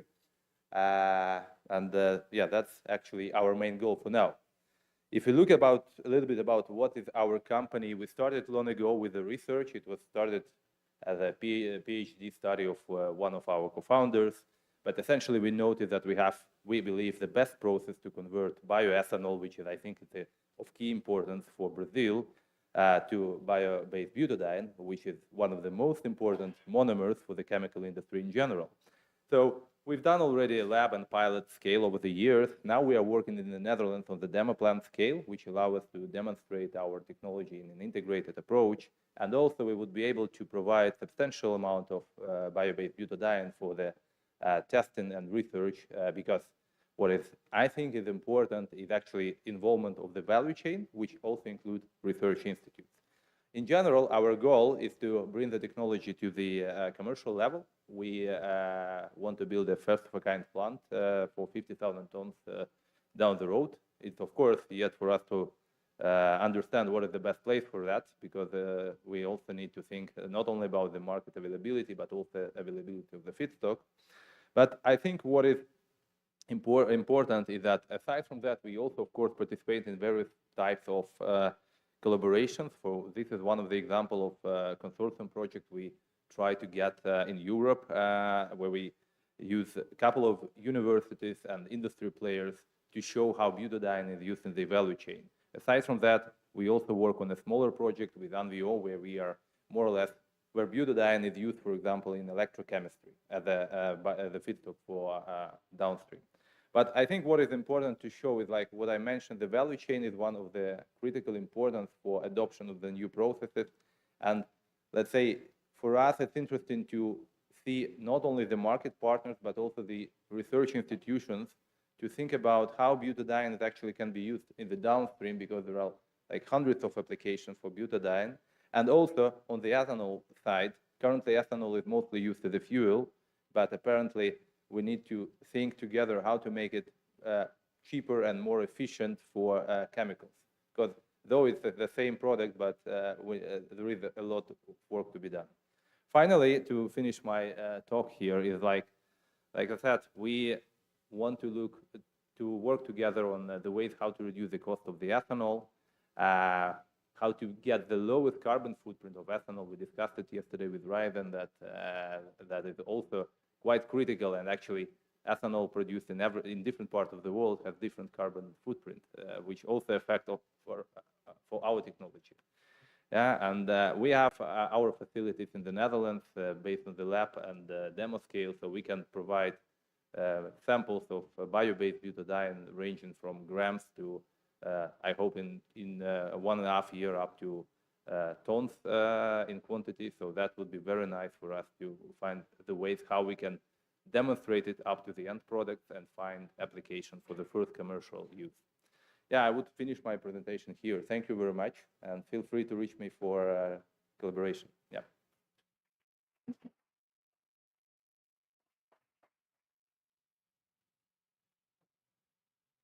Thank you. And we want to call to the table. You can stay. Yeah. And Sasha, Luciana, Rudy, and Felipe, please.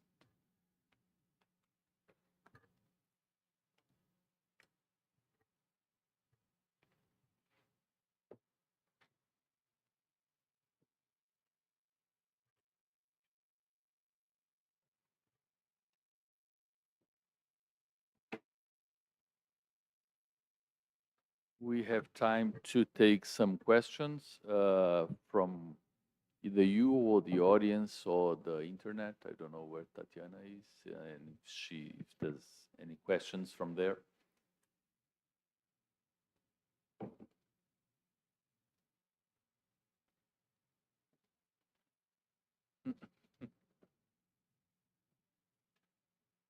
Yeah, if you have questions to each other, that would be fine. Also, you do. So my question is for the last speaker. Noah. Yeah. Okay, so you mentioned you need to decrease the costs of ethanol. Can you elaborate a little bit more? Have you considered using high-yield sugar cane to produce, such as energy cane?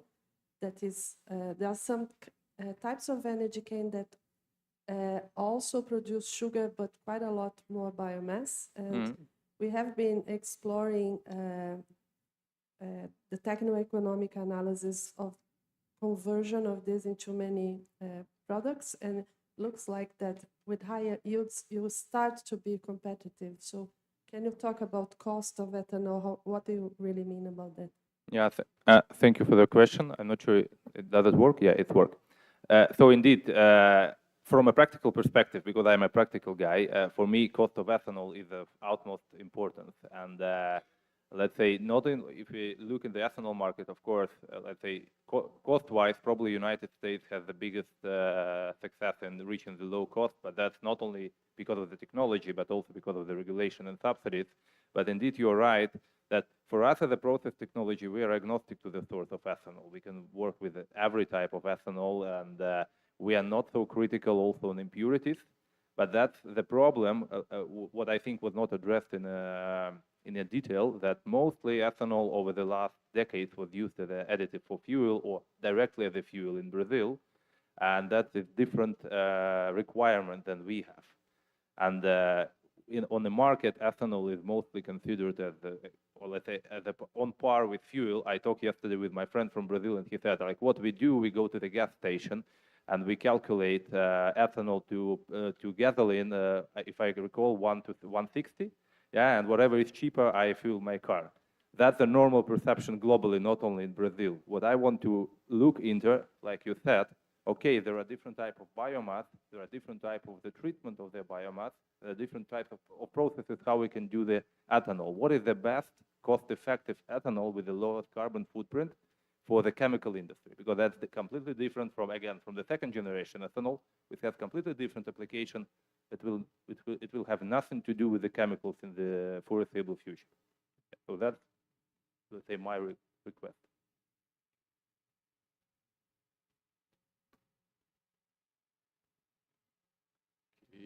Yes. Yeah, a quick question for Louisiana. So I have a colleague who's also working a lot on PHA, but not as a polymer, but to depolymerize and to go to crotonates. So if that's something that's interesting to you as well, then I would love to put you into contact and see if there's possibility for collaboration.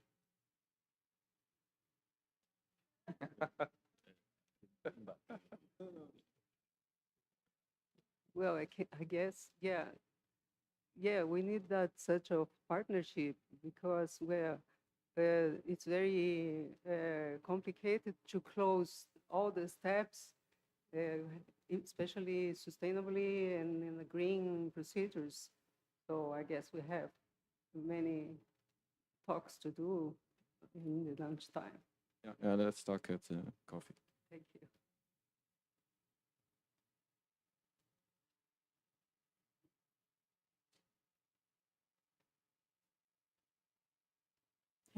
Maybe I can ask to Felipe from Braskem, because I heard a lot of comments when we said the co-financing in cash from companies, and Braskem, of course, is a big company, also investing in research a lot.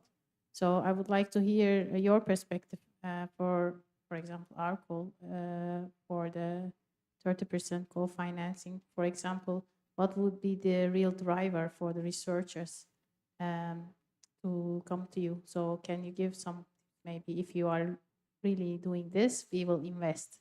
So I think that's the important point to hear. Perfect, thanks, Eda. I mean, percentage-wise, it makes sense, right? In terms, and I would say it's even very, how can you say, beneficial and attractive for the companies, right? Especially when we consider the other types of consortia that not only us, but our peers are involved, right? I think that what's very beneficial for us is always when we can, through this partnership, access knowledge, domain knowledge, and also, in a way, equipment or analytical capabilities that we may lack, because, of course, as I've just mentioned, we have different research centers, but that work in a way integrated manner, but sometimes they would lack one thing or two that will maybe demonstrate the concept or push the development to the next level. So something that's very beneficial for us is when building up these partnerships, we can understand how the partners can collaborate with us in terms of bridging gaps that we may have. And I can say that from the collaborations that we've been having in this area of public funding, both here in Brazil, in the US, in Europe, I can say that Europe, it's a place that it's a region where we are in an initial phase in terms of these partnerships, but we had just a big success case with this consortium recently funded.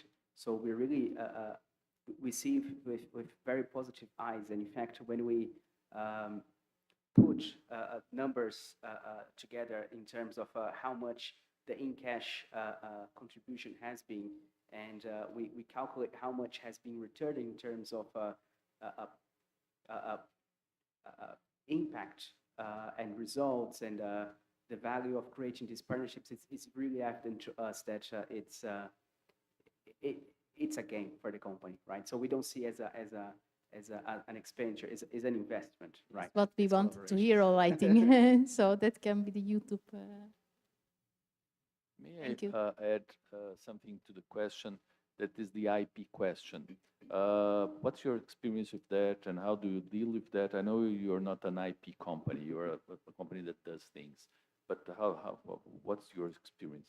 No, great point, Paulo. And I really appreciate the comment that you've made about how universities in Brazil are evolving to be more open regarding IP, and I think that's the same for companies, right? I think that our experience is that every partner comes to the table with an interest, and if we all be open and honest, we can always realize that we can all create beneficial relationships, right? So of course it will vary on case to case, on market to market, technology to technology, but we're really coming from an approach that, you know, the partner wants to benefit, we want to benefit, so let's create a win-win situation. So perhaps we share IP or we have designated IP depending on, you know, what the kind of partner, because sometimes we have a partner more allocated in the application or the conversion or the production of the building block. So I can say that depends in a way, but we are always coming from an angle of creating win-win situations. And I can say that from the experiences that we've been having with the calls here in Brazil, in US, and more recently in Europe, I think that we are finding the sweet spot, right? Where we can unlock partnerships, we can create traction, whilst not compromising the commercial interests of not only for Braskem, but everyone involved, right? Everyone should benefit from this consortium.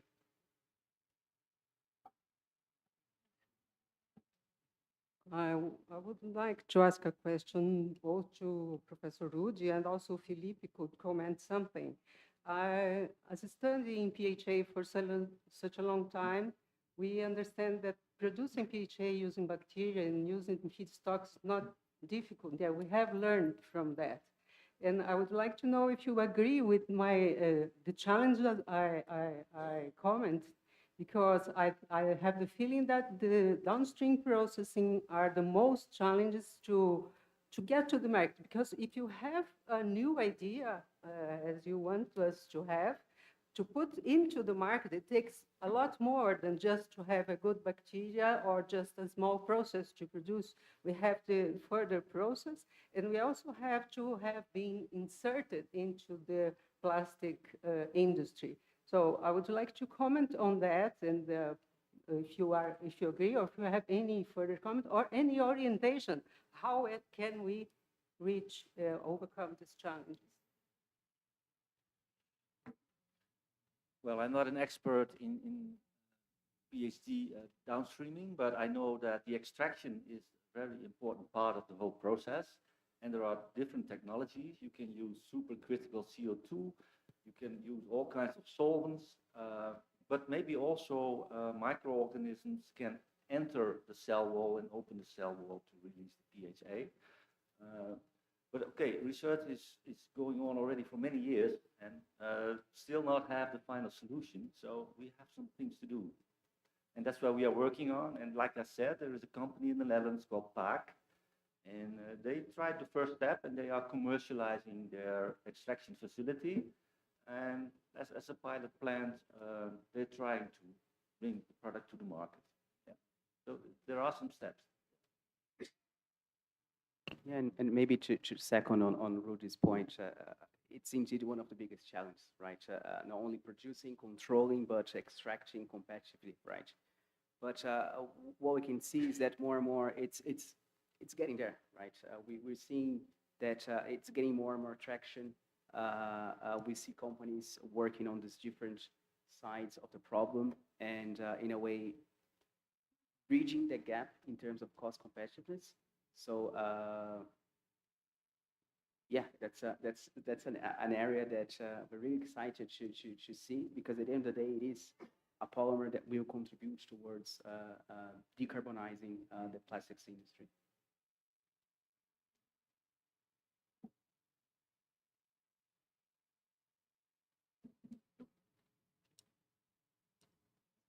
Okay, so thank you very much, all of you, and we will move on to the next session. Thank you.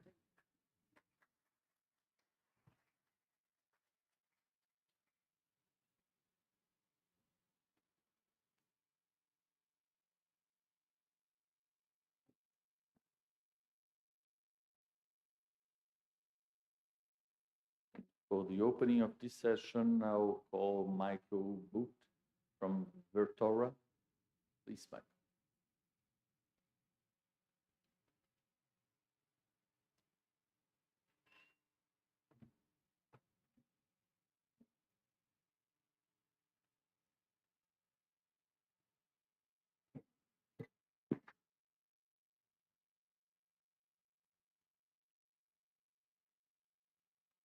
It's a patient system.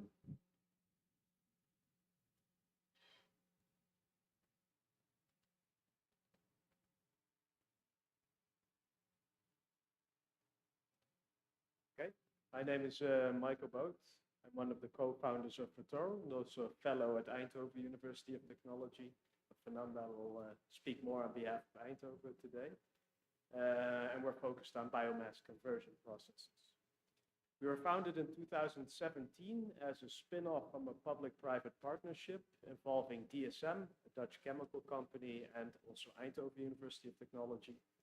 And our two major partnerships that we have already announced are with Maersk and Shell. In fact, Maersk is one of our largest investors, very interested in sustainable marine fuels. We recently commissioned TRL 7/8 1 kiloton continuous demo plant in the south of the Netherlands. And in fact, we had a groundbreaking ceremony in the port of Rotterdam yesterday, which I skipped to be here to be more future-oriented of our 10 kiloton continuous demo plant. We're a biorefinery, and our platform technology basically converts lignin or lignocellulose into crude lignin oil. So the crude lignin oil is in fact our bread and butter. And the main challenge that we see, and it's already been discussed with biomass in general, is everything to do with biomass handling. So this is, once you have a liquid, it's easy to make another liquid or gas out of that liquid. But to start with a solid biomass stream is in fact the most challenging part. So what are we looking for? As I mentioned before, I skipped the groundbreaking in Rotterdam to move towards where the photosynthesis actually takes place in a country like Brazil. So the biomass is here. We should do biomass conversion here as well.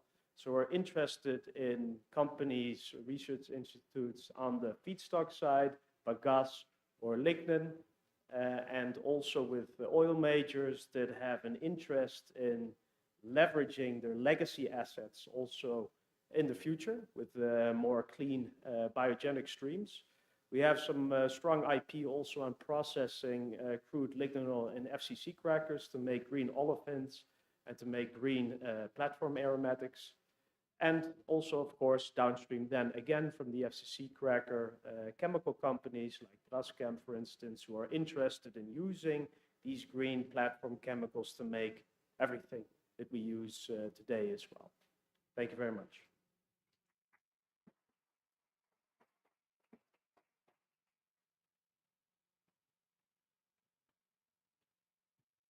Thank you for the photosynthesis mentioned. And I know your day there is less than just 6 hours, right? It's night already in the northern hemisphere. Next speaker will be Priscilla Castellani from Oxiteno.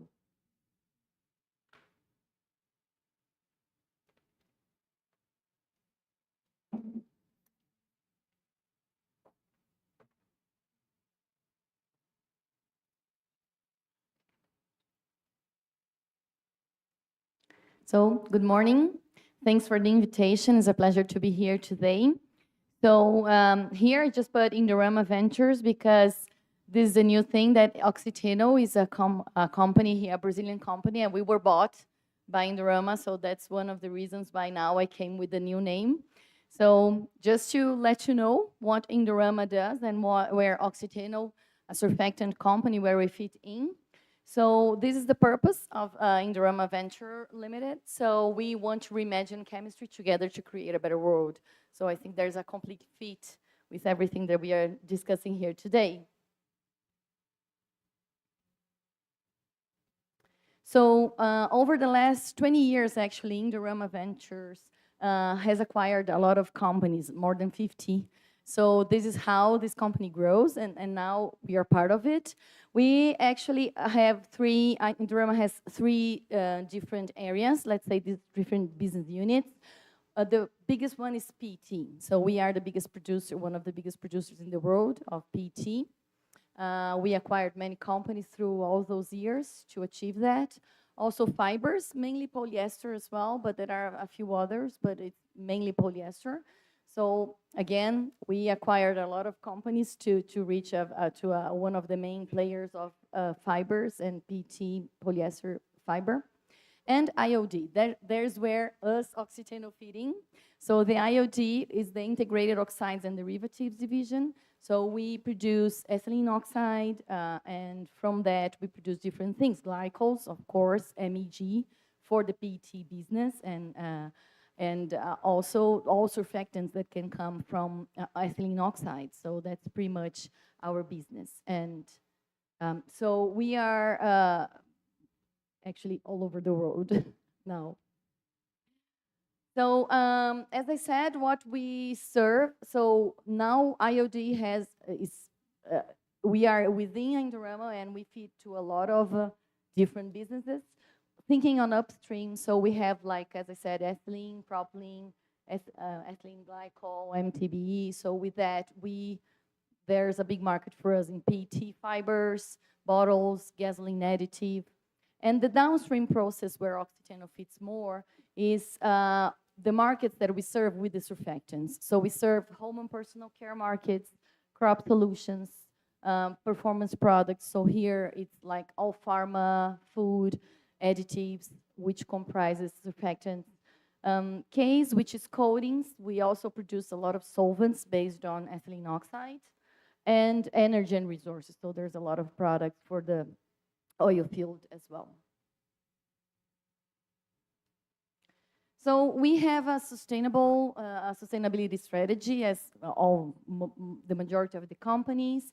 So we are really committed to decarbonize and our processes and to have a better waste, water, energy, and GHG emissions lower. We also have in our goals the future to be ready organization. That's one of our goals, and the innovative and sustainable products. So we want to achieve and to improve our portfolio to have more sustainable products.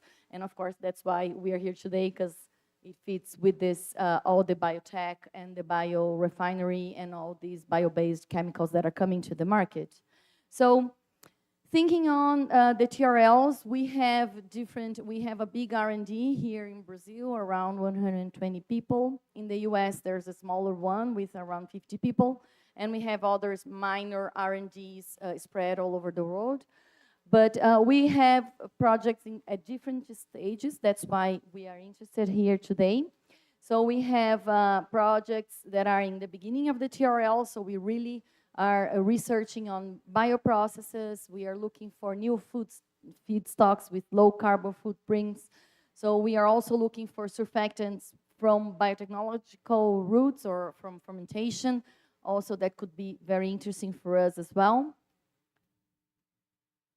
On more advanced TRLs, we already have several projects as well in this area. So we have a biotechnology lab where we are investing on, we have microbiology techniques, we have some bioprocessing lab reactors. So we have synthetic biology in place. We are doing some partnerships already in this field So we are evolving, and we have some technologies, but in this field, and this is also one of our interests here today. And finally, we already have some products that are in the market. So here is just a few examples. So sulfonic bio is a biosurfactant, comes from a fermentation route. And also we have like a sulfone 9115, which is a new molecule that has all toxicity, very good toxicity, biodegradability, and it's very good, very much applied for the crop business.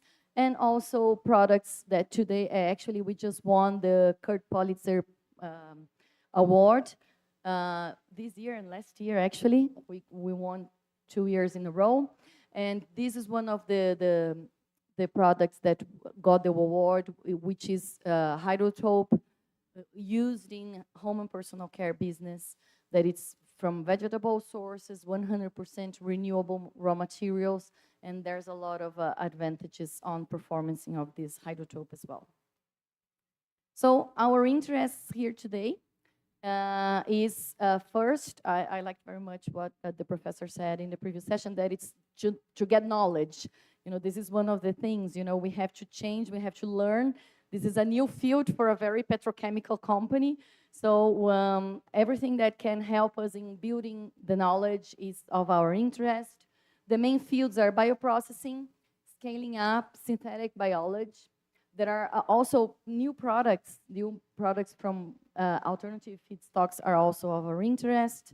And of course, partnerships with the different universities, companies, startups. So what we are looking for are like demo pilot plans to be partnered with. I think in the previous session, someone mentioned about the difficulties of making these technologies go further in scale. You know, scaling up is a big thing. So this is something that we are looking for. Synthetic biology high throughput as well to give us more speed on that. Scaling up, as I said, modeling and alternative feedstock. So that's it. Thank you very much.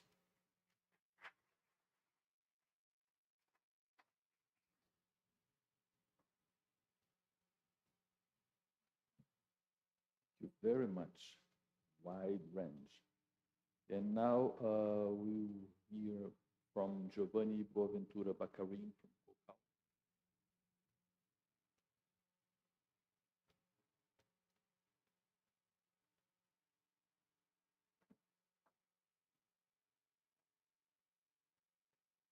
Hello, everybody. Thanks for the invitation by FAPESP. So my name is Giovanni. I work at Cocal, and we are interested in feedstock and conversion process. So Cocal was founded 40 years ago. It's a sugar energy company. We have 2 mills in Brazil, in the interior of the state of São Paulo. Now we produce sugarcane, sugar, electricity, biogas, biomethane, CO2, and dry yeast. In addition, straw, bagasse, many feedstock that we have. So the main customers and partners of Cocal are Copersucar, Nectar, Raízen, and Geltec.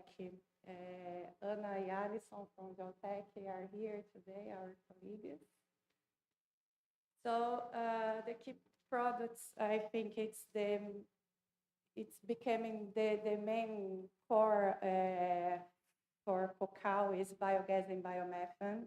We are studying a lot and try to develop new process to conversion, for example, straw and bagasse to produce biogas. And in the end of this year, we received a new direction of our council that we needed to study more related to biofuels. So we are creating some lines of study for biodiesel, SAF, corn, ethanol, and mainly pre-treatment of straw and bagasse for biodigestion. Okay. I think the big challenge for us is related to investments, laboratory, and pilot scale tests, because Cocal never had the structure for research and development. We are starting to think about now. And until now, Geotech has supported us in many tests and many development because we have no structure inside our company. So we are interested in partnerships because of this, because we know that we have many things to develop and contribute to the research and development, but we have no structure yet, okay? So that's it.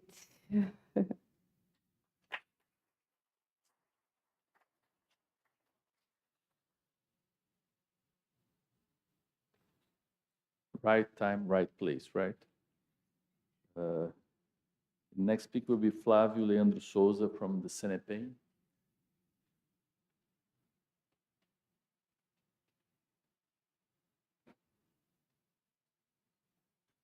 Okay, thank you. Okay, and oops. Good morning, everyone, and thank you very much for having me. Well, my name is Flávio Souza. I am professor at Federal University in the region of São Paulo, and 4 years ago, I was invited to join the CNEPEM, the Center for Research in Energy and Materials, and with the mission to produce green hydrogen. It's a hard mission to accomplish, but was the mission they gave me. But also they gave me the structure that you see. Was founded in 1997, and the CNEPEM is composed by 4 national labs, which host the 4th generation light synchrotron source, which we have like modern tools and operando and in situ measurement, which helps a lot to accomplish the task they gave me. And also we have some additional laboratories we dedicate to bioscience and renewable energy, as you see here in green. That was basically the roast of the bio-based technology and development, and also the nanotechnology national laboratory. And also now we have the division of engineering, as you see. Oops, I don't know if the pointer is working. Is working? Yeah, I don't know. I think I'm pressing the, oh, okay. I'm pressing the right button, but it's not working. But we have the engineering division as well to support the entire center. And also, and right now, more recently, we have the ILUM, a school dedicated to undergrad courses to form scientists. This is interesting, as someone mentioned about the dedication of capability and pass through the knowledge that we have for students and the new generation. And basically the mission of our center is an open facility. All 4 national labs is open for scientists and all the academia and also the industry to help and also to support in different developments. And we also gave some trainings and also our dissemination and trying to train students. And okay, and then we have some, of course, innovation and research development with close to the industry. And then, yeah, I'm not in the bio-based field, but as we are talking about the chemicals, I know that the hydrogen and green hydrogen become an important issue in the chemical process. What we are bringing today, I brought today for you to share, is our recent development in these 4 years, let's say like this. How could we speed up the process and the dream that have the hydrogen via photoelectrolysis was, of course, combine all these competencies together. And what we looking at was to basically combine the PV and the electrolyzer in a single device. This is the idea of photoelectrolysis. To do that, we need materials that are capable to play dual role. Capture light and split the water into hydrogen and oxygen. And then, which make us happen the last dream that we started to, okay, maybe we can reach something in technology and add in the Brazilian portfolio a new technology, was like we reach basically the state of the art in records in efficiency of a photoanode and photocathode. The photoanode is iron oxide and based materials, is hematite. That's usually we saying rust with rust, right? Usually this is the stable material in the earth for us. The material is really stable, and now we could get high efficiency. Right now here we basically are 60%, as you see here, in efficiency, but in the last 2 months we got between 70 and 8% of solar to hydrogen conversion. This is under review, the manuscript for us as a scientist. When the paper accepted, basically we are certified that the record is there, because the scientific community say, okay, now we have the record, the new record. And then this make us, okay, maybe we can go further and try to develop some, to understand the challenge that we're gonna face in development of technology. And the similar thing occurs in the cathode part. The cathode usually is really efficient, but in this case, we could get efficiency and the stability. And the stability was done by, we cover with nanocellulose, which was interesting because we could provide stability for the system. This is still under patent, but yeah, and maybe soon we can basically share with the scientific community and us, the industry. And then we move forward to try to see about how the challenge can be, how big is the challenge to develop technology. And then we saw that we should learn with the PV technology. We start with the process doing large scale electrodes. We reach up to 1 meter square of electrode in active area, but the efficiency drop a lot. And then, okay, maybe we should looking at the development in PV. And then, of course, the PV, they put a lot of small PV cells together in series, and then they can have small and efficient enough. When we did this, we could basically transfer the efficiency in the lab scale to a little bit more large scale, 100 centimeters square of active area. And then this was interesting for us. Then we start to prepare a device. Of course, the device is still in the beginning, because the only task that we have is to see how much hydrogen we can produce. This was the idea, not to see about the pressure that we need to extract, we need to do something like this. But with just 2 milligrams, we sum up the materials, the 2 cathodes, and 2 milligrams, we are able to produce this amount of hydrogen by day.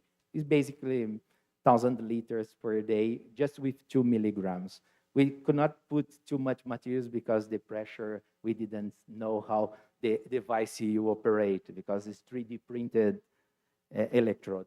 And then our task right now is, as long as the process doesn't emit any kind of CO2, because electrolysis, there's just split water in the oxygen is the subproduct, then the idea is to drop, the mission is to drop the price. It's still pretty high. This is not our technical analysis.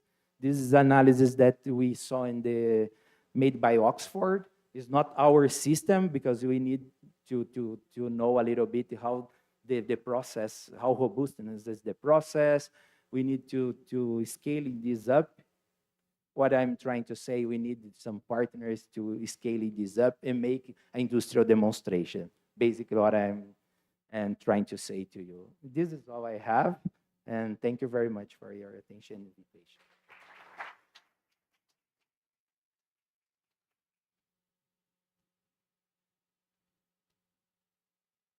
Thank you. We are very proud of Cinepem. It's a model for us. And the last presentation will be by Fernanda Neira D'Angelo from the Eindhoven University of Technology.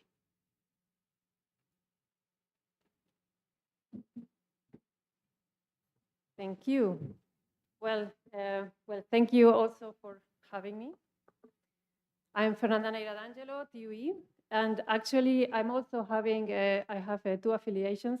I also work for HICC, Hydrogen Chemistry Company. I was not planning to talk about it, but I just saw the previous presentation, we should talk. But well, as I said, I'm here from TUE, and we have basically expertise on conversion processes and, of course, education. So a bit about TUE. It's a relatively young company, university. It's from the 50s.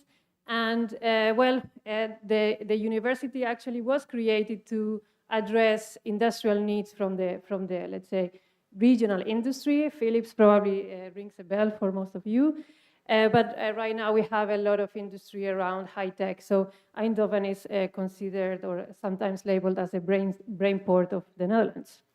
So this collaborative spirit remains. So we have a lot of experience with industrial partnership. As a matter of fact, I have 2 affiliations, that's why. And also with Brazil. So TUE is a strategic partner of FAPESP since 2019. So of course, it's a technical university. We do a lot of science and technology. There are 9 departments in different areas. I could not possibly talk about all of it, but basically everything we do is around 3 pillars: education, valorization, and research.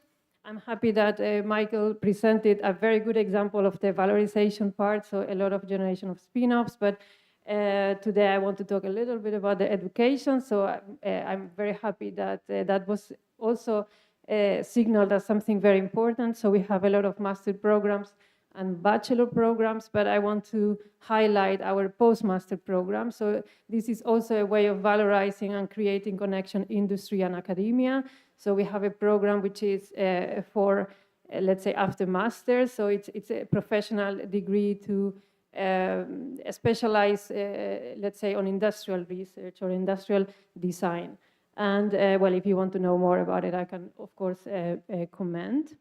And then, of course, research. So I'm here going to talk about our research group and the Sustainable Process Engineering group, in which what we do is developing intensified processes, to open operation windows and make technologies more economically and feasible. So this is our group. Basically, these are the faces of the principal investigators, but we have a team of around 50 researchers in total, including also postdocs and PhDs. So we work a lot with industry, so I will not mention everything. But basically, we work on different technologies. It depends on the reactions, on the process. We work on biorefinery streams, mostly on the downstream, so once the biomass has become liquid, but we also have the lignification expertise. Technologies that we work on is mostly catalytic reactions. We work with structure reactors. We have technologies like high shear, high gravity equipment, also electrochemical. And by doing this, we basically manage to work on making, for example, conversions more carbon and energy efficient, and in a way also minimizing degradation and translation of batch to flow.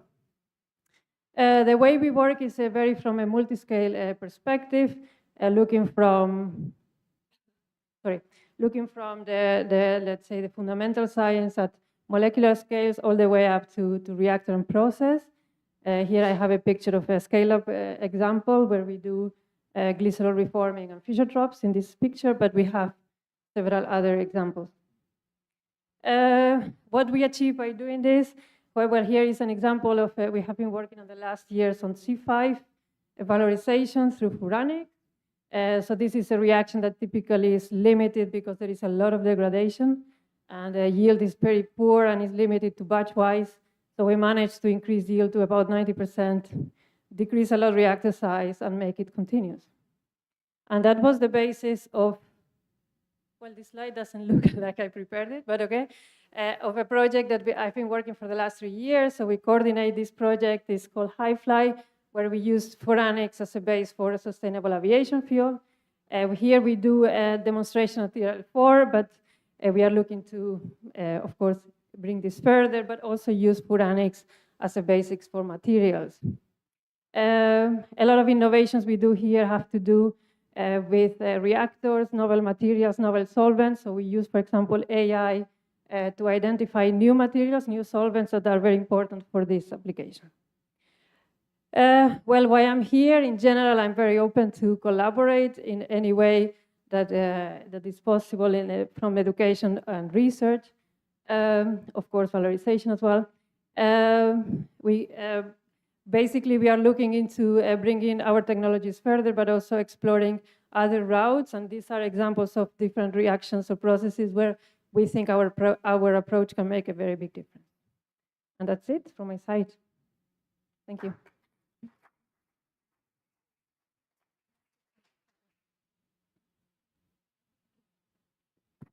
Yes, thank you, Fernanda, to stay. Stay? Yes. Yes, I'm staying. You can stay, and we'll call Flavio, Giovanni, Priscilla, and Michael, please, to the table.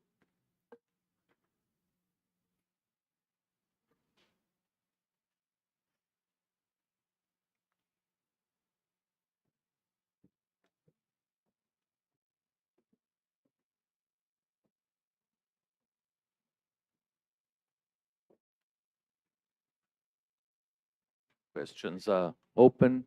They ask me to speak closer and louder.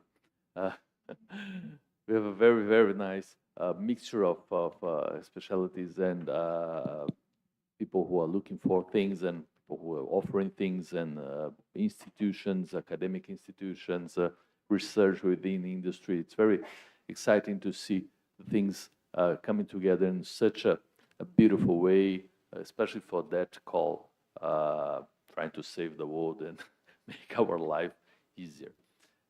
Yes. Hi, I'm Daniele from Unesp. I would like to ask a question to Priscilla Castellani.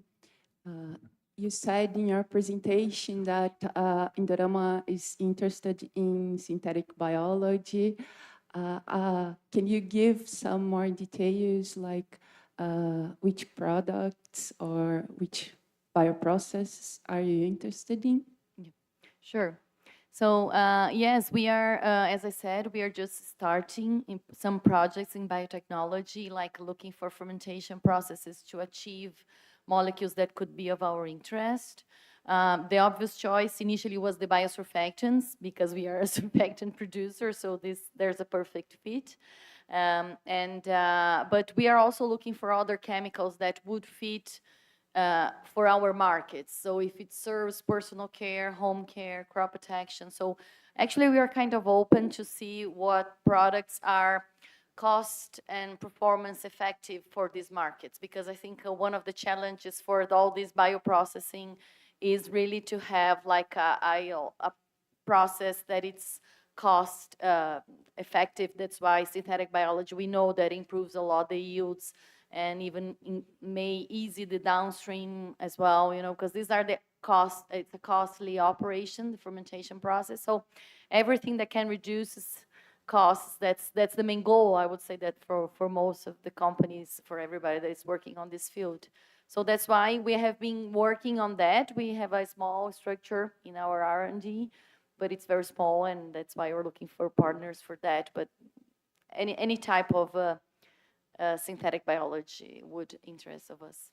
Research and development. Yes, yes, sure. Thank you. Thank you. And again, feel free to ask to each other questions also.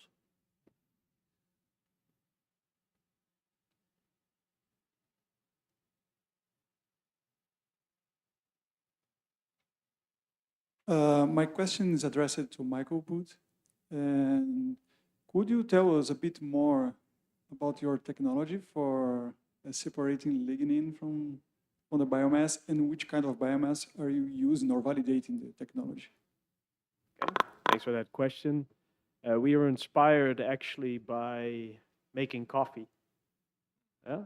So thermal sepholysis or thermal acid sepholysis, if we're looking at lignocellulose, thermal sepholysis, if we're looking at lignin, and thermal acid hydrolysis, if we're looking at cellulose. So all three can be run in the same coffee machine, so to speak. So the main objective of our process is to achieve a maximum yield of carbon, of mass, of energy to things that can flow through a pipe. We believe if we put a barrel of oil composition unknown on the doorstep of an oil company, they'll manage. But if we put a bale of hay, pile of bagasse, they'll run away scared. And so the true value is in creating something you can pump around with a high yield. And the main advantage, like making coffee, of doing thermal sepholysis, is that you retain the natural functionality. And it's reversible. You leave your cup of coffee on the table for a few days, and then you have your thermoplastic material there that you can resolubilize in another solvent, for instance, or use it as material. So very mild processing, mild enough that it flows through a pipe, but not too aggressive that you destroy the natural functionality. Thank you.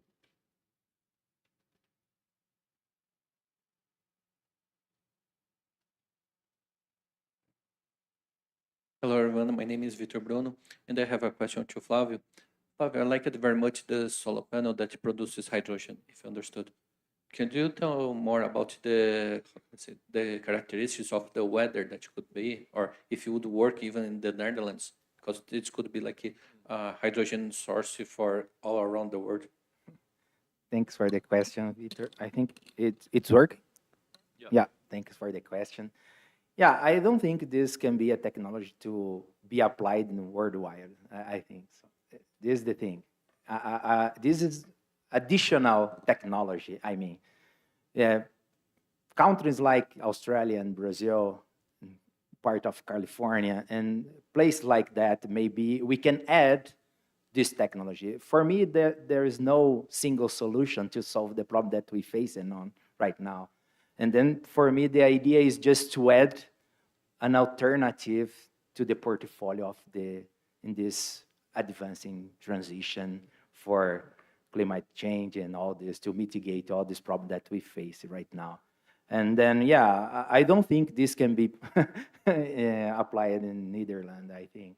But yeah, but the thing that we can do is to couple it like a lithium-ion battery or some batteries, you know, when you have the sun, because the thing that I didn't say, if you think about the electrolyzers, the commercial electrolyzers, they will operate with high energy, let's say like 2 or 2.2 volts. And this, although it works with only solar energy, let's say like this in 1.2 volts, it operates with only voltage at 1.4, which is 600 millivolts less than the electrolyzer. If you can maybe save during the day using, you know, PV cells in the battery, you can provide during the entire day for the electrolyzer. And then this can be feasible, like PVEC, using oxides. This is the thing. Yeah, hopefully I have replied.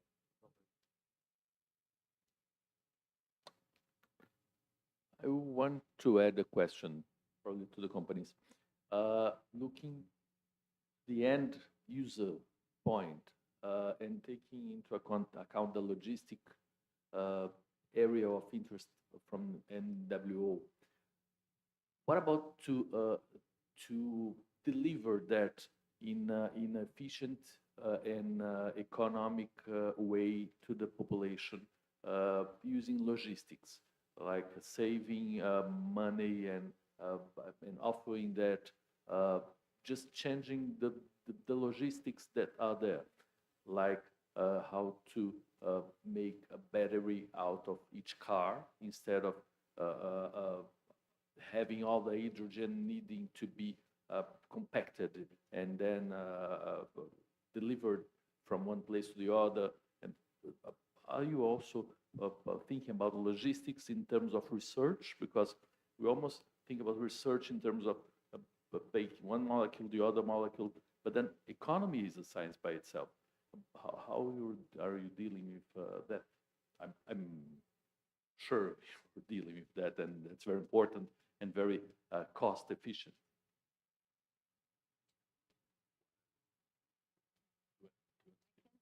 I can start, but So I think that's a good point, because well, we know that sometimes even if you have a very green molecule or from renewable resources, you may end up with a very bad life cycle assessment or carbon footprint, depending on where you're bringing the raw materials or the logistics and the transportation from your product to the final customer is also plays it's in the count, it's there, you know. So the carbon footprint, that's, we agree, we believe that this is the best approach. Actually, in Rama, we have been working with LCAs to really understand how good it is. And sometimes you will change the business model.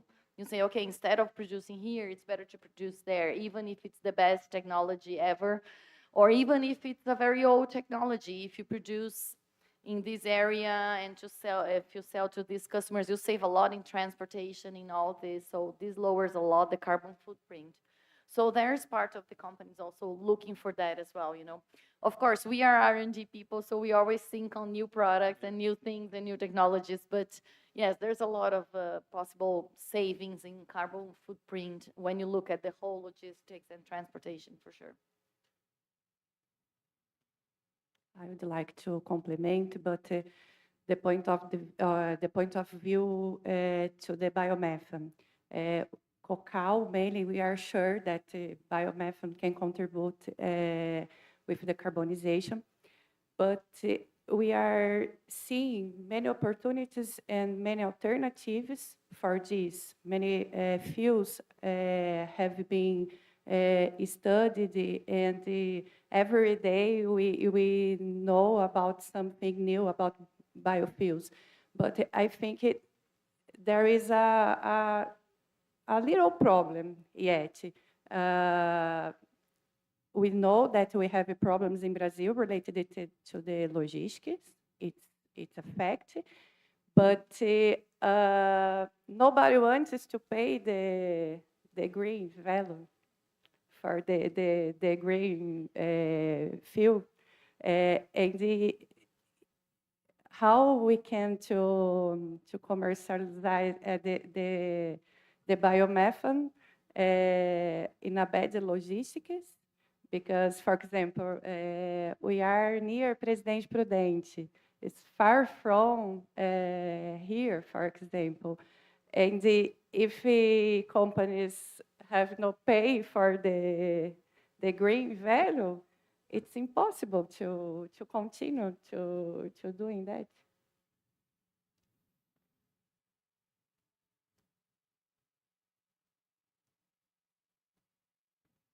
Something from the net, Tatiana? No? No? Okay. Yeah, okay. So thank you very much for the answers, questions, and insights.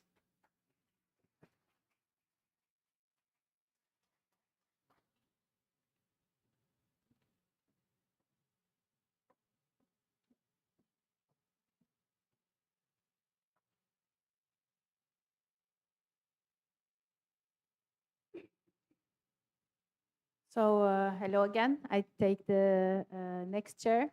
And I know it's been quite long, actually, and we still have 2 pitches, and we are still biological systems. So if you want to stand up for 1 minute, feel free just to stand up, stretch, and go.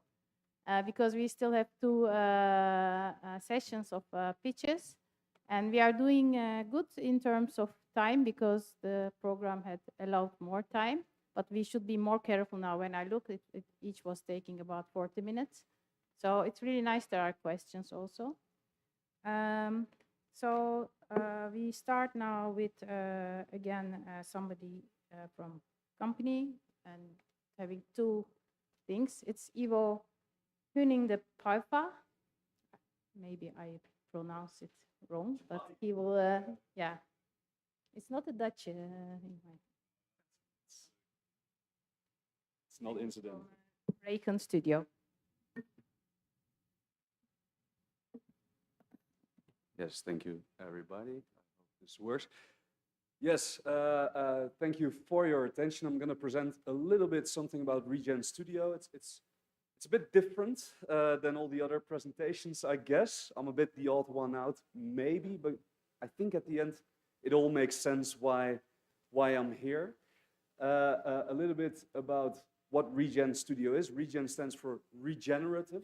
I think sustainable is not enough anymore. We've destroyed already so much. We need to start thinking about regenerating. Regenerating ourselves as individuals, our communal spaces, and our natural ecosystems. That's what Regen Studio is working on. And we are, I would say, problem agnostic. We apply innovation to any kind of problem by designing innovation processes, managing innovation ecosystems. That's what we do. That's where our expertise is. A little bit about myself. I am an engineer by education, sustainable energy technology, smart grids, but have been being an innovation advisor for the past years in government, in industry, in NGOs, any kind of environment where people want to change things, do new things.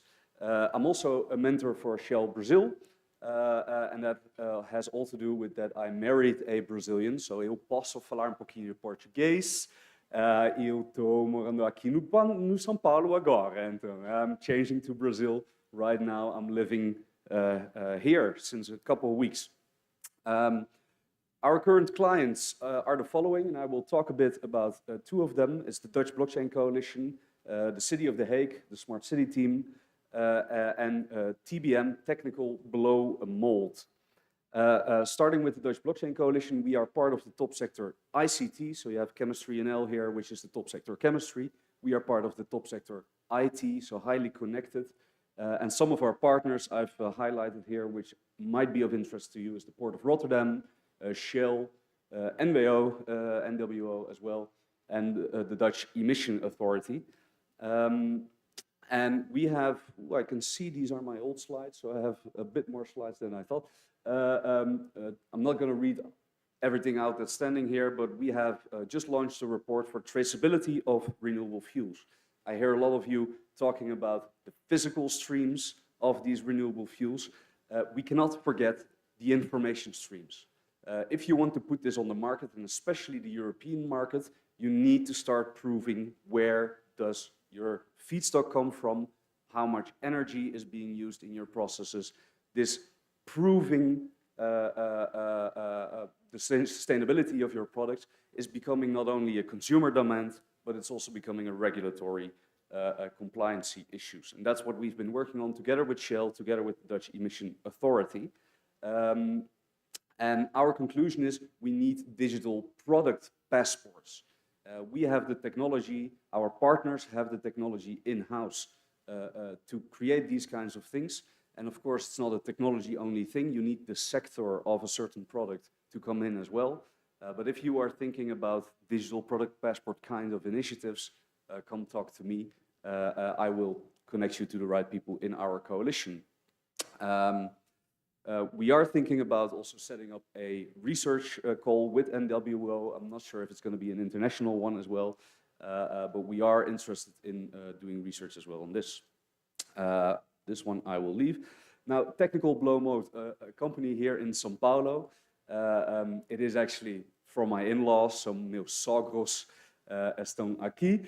They have been for many years working on blow molds, and I right now have been convincing them to go into bioplastics, and they've allowed me to explore this world of bioplastics and using bioplastics in blow molding. So if you are thinking about the production of getting your bioplastics into actual products and the production processes around this, I'm very interested to learn how bioplastics in blow molding would work.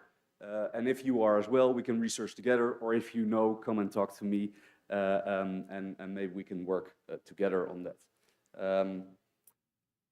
This one I will leave, but their specialty right now is on fuel tanks, so perhaps biofuel tanks. I know there's not a lot of difference between fuel tanks and biofuel tanks per se, but also in fuel tanks business, the automotive industry, that's where the current expertise of TBME lies.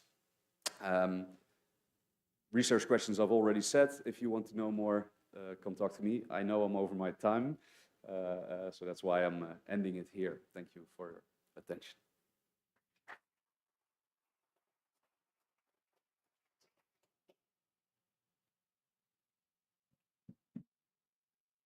Thank you, Ivo. Now we have Carlos Calmonovici from Alvos.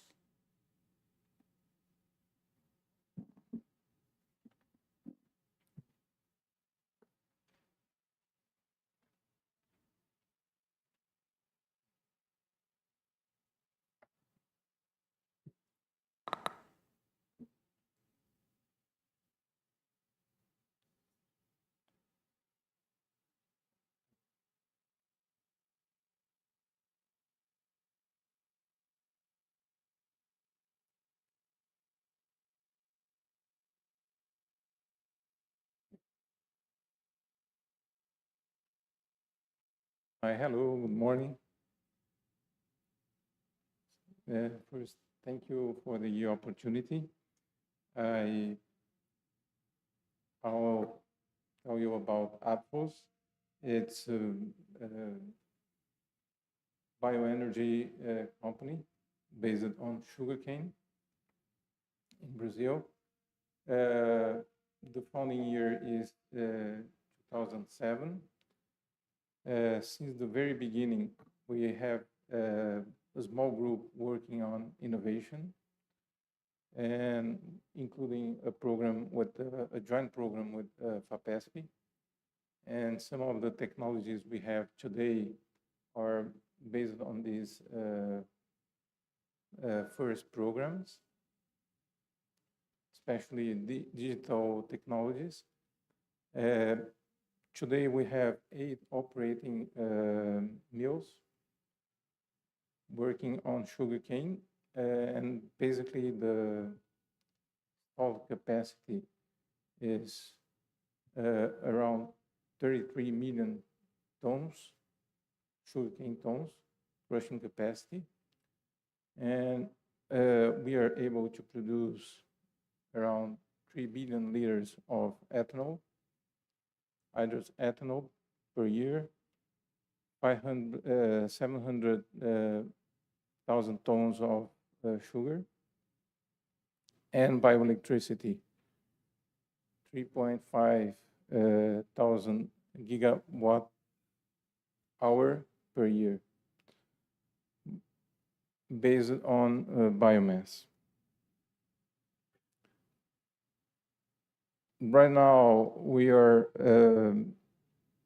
building a pipeline of opportunities, including biofuels, advanced and other alternative biofuels, biomethane, biofertilizers, and in general, bioinputs.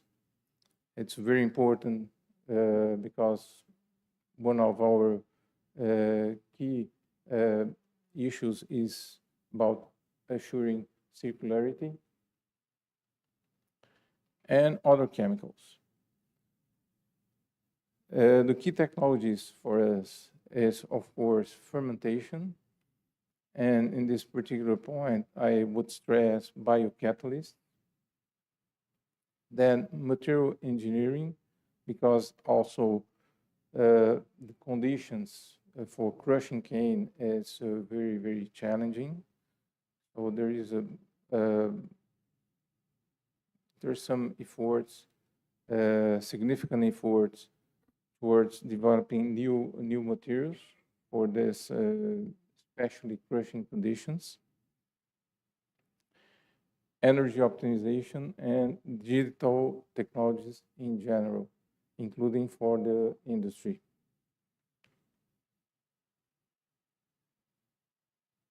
And well, essentially, we are looking for opportunities to. We are very much willing to bring new technologies to the space, to biomass, and to the sector.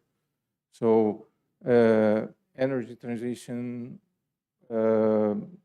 chemicals, building blocks, biofertilizers, and especially biocatalysts as what we're looking for to help us to bring competitiveness to the company. Thank you.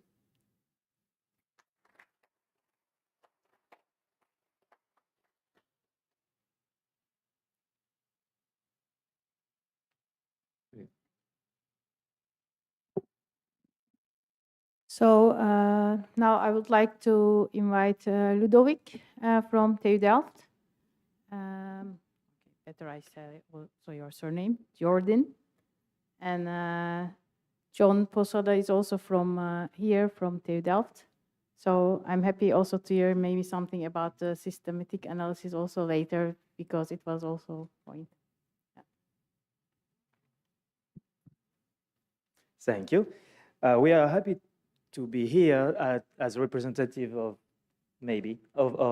TU Delft in the Netherlands, and most precisely of the Department of Biotechnology. I am Ludovic Jourdain. I'm an associate professor at TU Delft, and my colleague here, John Posada, is assistant professor in the same department, and he will be talking in a minute. I think our expertise goes through the whole value chain from feedstock conversion processes to sustainable biorefineries. And we, of course, do education, valorization, and research. I broke it. All right. So I think TU Delft is the oldest technical university in the Netherlands. We were founded in 1842. And nowadays, we are busy in those 4 or 5 pillars, especially energy transition and climate actions. And at the Department of Biotechnology, we are also actually investigating all those pillars. And we are looking at this from a multi-scale perspective, going from enzymes, molecules, microorganisms, bioprocesses, all the way to society and integration into society. And we are doing this using multidisciplinary and interdisciplinary approaches and going with, of course, experimental approach to modeling. And we don't do this alone, of course. We have a wide range of partners going from startup to large scale or large companies. And those are only examples. Talking about examples, what have we done as Department of Biotechnology in the past, successfully, let's say? And those, I have to say, are only examples that I'm going to show. I think we are quite famous in yeast development, and especially in bioethanol production with, for example, engineered microbes, or yeast, I should say, to be able to metabolize both C5 and C6 sugars. Talking about biomass conversion, I think we also have a nice spin-off startup company from TU Delft in the last couple of years that is looking at biomass and sugar conversion to lactic acid. And Jan Peter is gonna talk about this in a minute. We are also good in waste to product conversion, and here you see an example of the Nereda process, which has many large-scale implementation worldwide right now, and also to produce biomaterials. And John is gonna speak for a bit. Right, thank you, Lou. And we actually do it together because we have very different skills, and we work in also very different fields, and still they are very complementary. So that's why actually we do it both together. In terms of examples, something that we are also doing right now next to the technological development is the implementation of those technologies, and we also do inclusive design of biorefinery systems or sustainable biorefinery systems, where we have into account the inputs from the different potential stakeholders, and we always care about their concerns, their goals, and also how they would like to be part of these potential biorefinery systems or these biohubs. This is something that we have been working for quite some time. And we have actually a couple of very good examples on supply chains for aviation biofuel and also for marine biofuel. In the department, we are also working on 3 different themes. The first one is very much related to waste to products.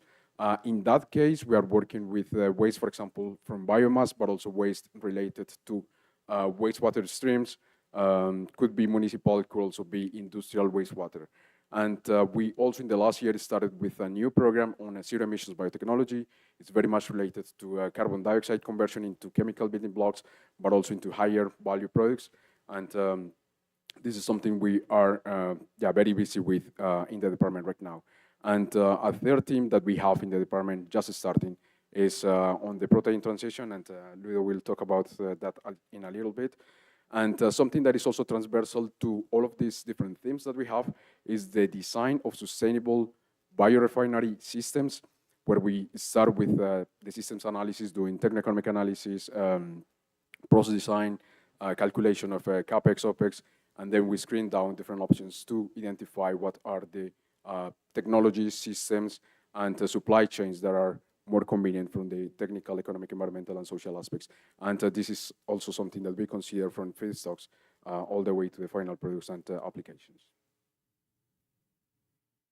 And to continue to just give you a couple of examples of technological development in our department, one of the technologies we develop is I develop it in my group, which is called microbial electrosynthesis. It's actually we combine electrochemistry and fermentation together, and now we actually have some type of magical microbes that are able to take up electricity or renewable electricity directly to convert carbon dioxide to a wide range of chemicals and products, and we can also convert in this technology organic waste streams or biomass. A theme that is also very prominent in our department is gas fermentation and syngas fermentation, and we look at this from scale-up and scale-down perspective, reactor design, and oh, that's not the latest slide. Anyway, and system analysis as well, as John said. And we also recently got a large fund from the Dutch government on cellular agriculture and alternative food production. So that was just to give you a little bit of a taste of what you do. And I think a lot of people and universities have said what we are looking for. Of course, we are looking for complementary experts that could help us develop the technologies that we've discussed, such as microbiology, reactor engineering and control, product and market development. And of course, we are also looking for industry partners that would be keen to help us in that journey from fundamental to scale up. Thank you.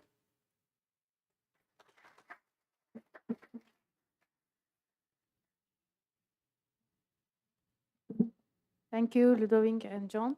I invite Angela Dresa from Bio.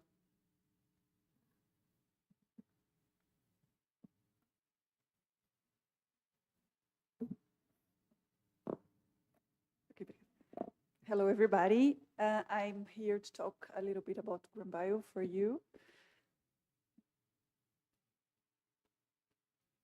Yeah, Bio, it's a company that was founded in 2011, and it has the vision that sugar is the new crude. So it started developing technologies for converting sugars in biochemicals. Today, Bio has a demo plant in the US and an industrial plant in Alagoas. But here in Brazil, all the R&D now is made by open innovation in collaboration with some of the most relevant research institutions in Brazil and abroad.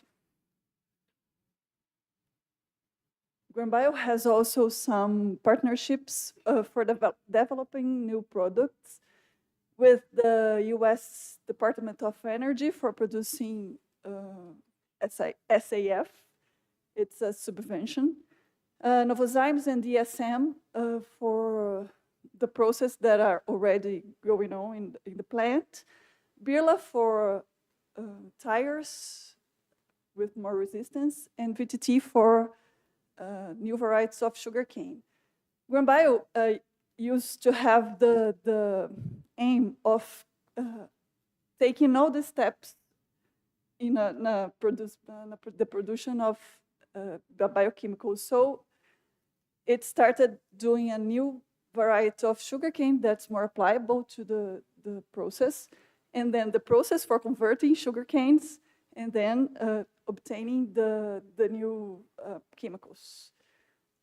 Bio has also partnerships with these two companies, the Technimon for building plants in Europe, and Nuseed for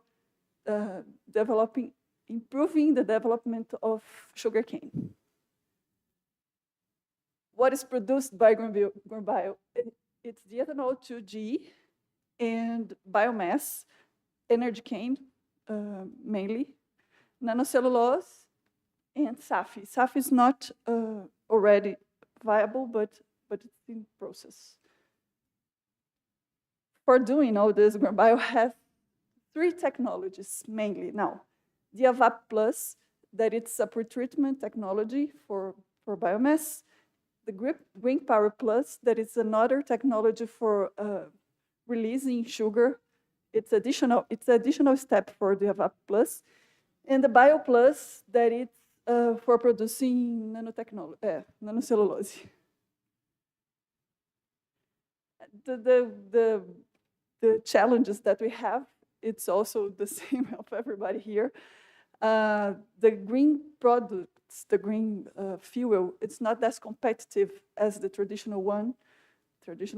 So the technologies are not so mature that they can have the cost lower than the traditional ones.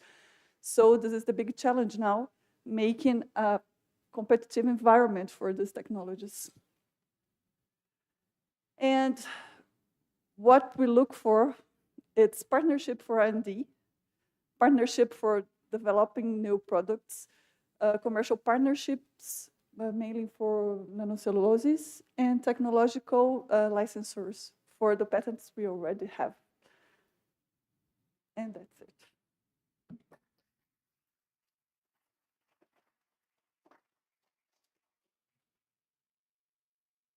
Now, our last speaker will be Jan Peter van Tilburg from Nature's Principles.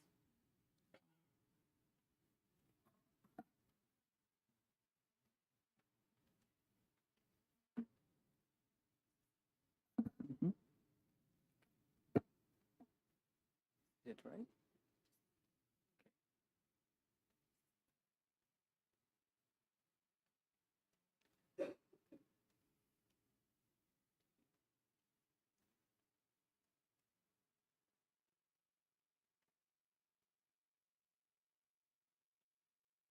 Right, there it is.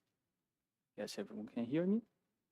So, okay, like this. Good morning, everyone. Still good morning, I guess. And I want to start off by expressing how happy I am here as being Brazilian to be back to Brazil. Nowadays, I live in the Netherlands, and the company is 100% Dutch as well. And so I'm Jan Peter. My name is very Brazilian, as you can see.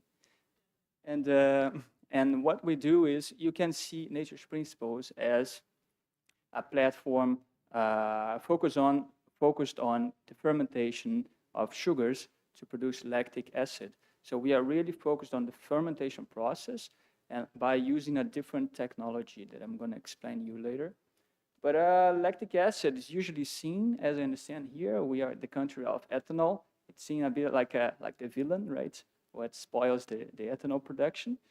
But I see Brazil as not only the biggest ethanol producer, but also in the future the country for biomass conversion to biomaterials. So I want to also bring from your memory TU Delft. That's where we started. Thanks for the mention. And so TU Delft is very well prepared to develop technologies on the fermentation. And that's where my co-founder, he did his PhD in TU Delft for the conversion of sugars into lactic acid using mixed culture fermentation. So why mixed culture? Everyone uses pure culture. Because by using mixed cultures, we are more resilient. We reduce the cost of production. And we can also go for different biomass. We are feedstock agnostic. And so we built this platform that is now patented, and we developed it until TRL6 using sugar beets in the Netherlands. So that's what we have to offer. But we know it doesn't stop there because we are, as being a platform technology, we can use different feedstocks and be more impactful. So why not using 2G feedstocks? Why not use sugarcane that Brazil has so much and produce it in large scale and reduce costs of production of lactic acid? So that's what we have. We are focused then. Okay, this is still about what we are focused then on applying this technology to the lactic acid production. I think we don't have any lactic acid producer here in the audience, but we are approaching chemical companies that would like to are looking into the future and to produce different biochemicals from sugar or from 2G feedstocks. And then what we can offer is this platform, again, technology, and the feedstock can be chosen together, and then we can go from lab until the plant faster because we already tested until TRL6. And the second one, if we think about ethanol production, lactic acid is a pathogen. So what we can offer as well is the understanding of which conditions make it perfect for lactic acid bacteria to grow. So we have this understanding because we use mixed culture. We produce our own culture by changing the conditions. So that's the expertise we have. We can also explore it with ethanol. And okay, and so what we are looking for here is partners in the two ends for the biorefinery of lactic acid. Because we are not focused on the downstream process, we are focused on the fermentation. And downstream process is already there. We don't want to reinvent the wheel. Of course, it's still a challenge.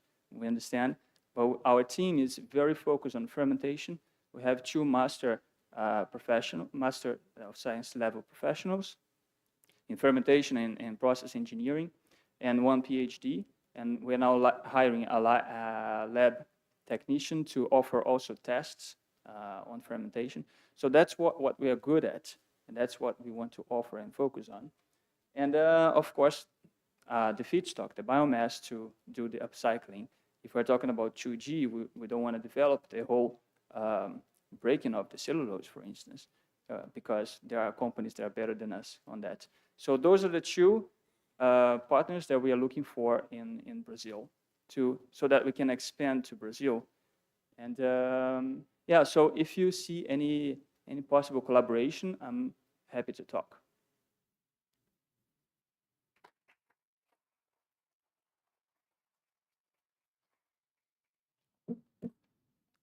Thank you. I invite all speakers of this session to the table for questions.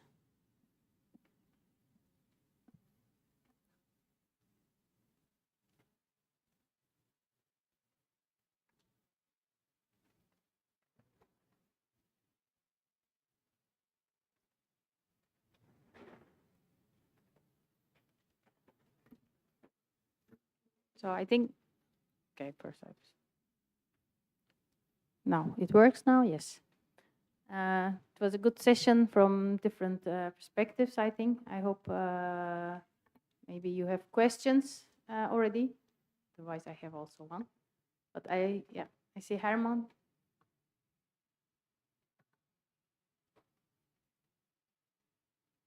Yeah, I have a question for Angela from Grand Bio. In your presentation, I saw mainly the focus on energy solutions for the future, whereas I know Grand Bio also has a number of chemicals, chemical developments from the past. Are you still looking for partners there as well? Or is this something which is a little bit out of scope? Yeah, we always look for partnership because all the technologies, they may be developed, but they're not the best they can be. All the technologies has space to be improved, all the technologies. So there are no closed doors. So we look for partnership for improving technologies that are already developed, for example, and new technologies also.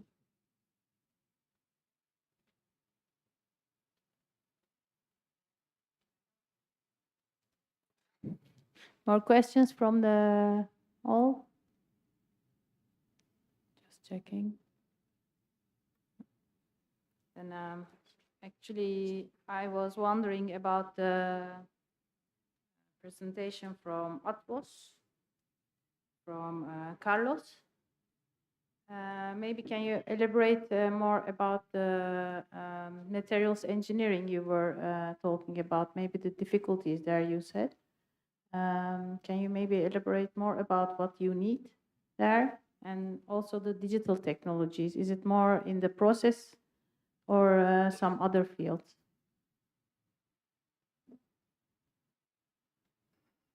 Thank you. Well, starting with the digital technologies, I was referring to advanced process control, for instance, digital twins. This kind of technology we have already, but they have been improving all the years, and we are still working on improving them and consolidating into the operations. And about the materials demands we have is because sugarcane is, especially from the point of view of abrasion, is very challenging because it has a lot of impurities like sand and mineral impurities. And this represents a major issue in terms of maintenance. So any new materials for dealing with this kind of feedstock is quite important. Also, it's agribusiness, and in the agribusiness, we don't have very good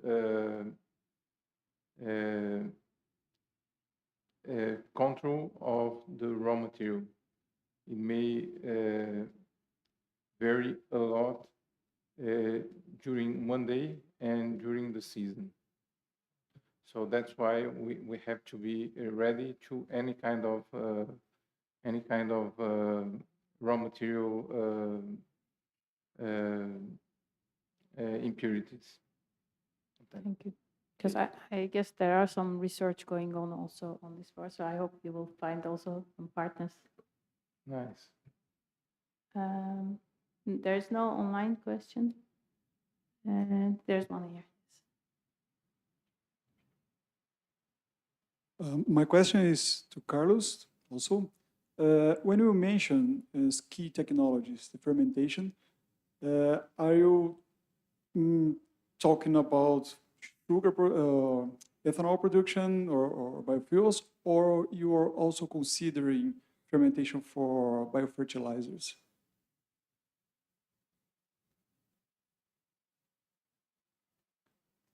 I would say both. I would say both, and including also chemicals. Why not? It's part of our pipeline we are constructing today. So, but I was referring very much to ethanol also. Performance considering ethanol production. Why? Because we are very much oriented, very much ethanol oriented. More than 80% of the sugars at Atvos go for ethanol production. So any 0.1% performance we can get more on ethanol production represents a lot.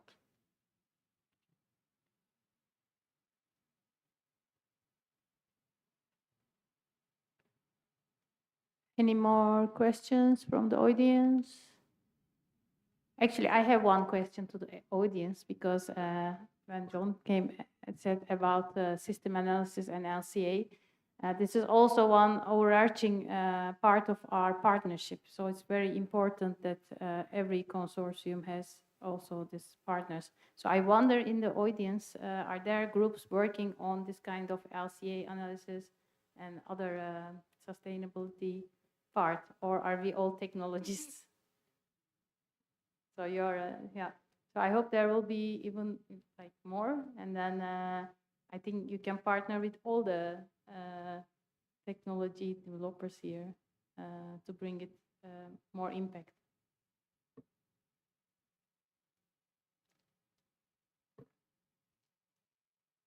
I don't know, maybe I'm the only one to have, you want to go to lunch, but we have still 2-3 minutes. One important thing I think also about this digital passport, actually, maybe you can tell what is the importance of that especially for Europe, I think.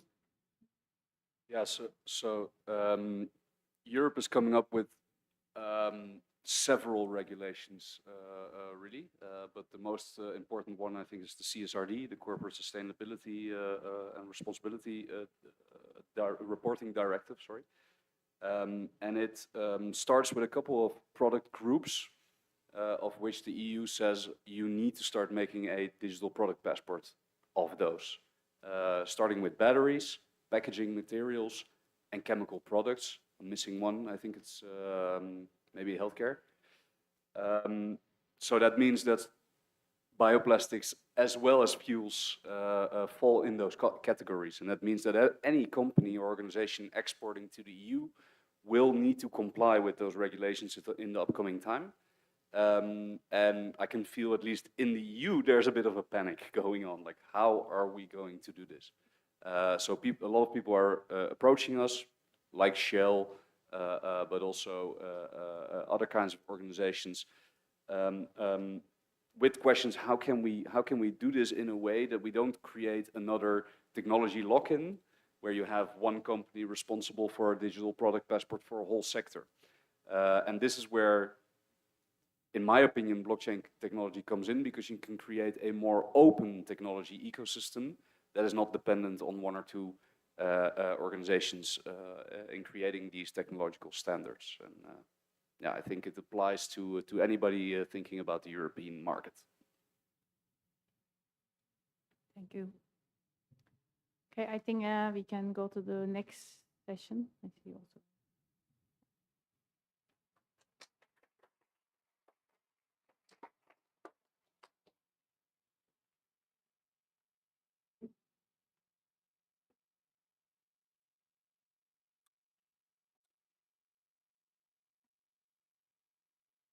Yes.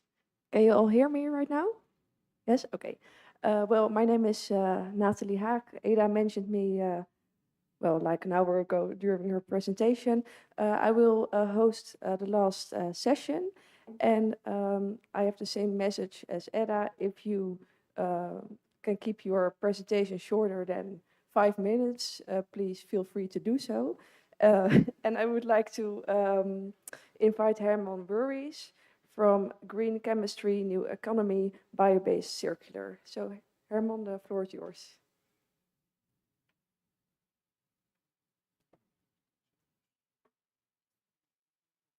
Yeah.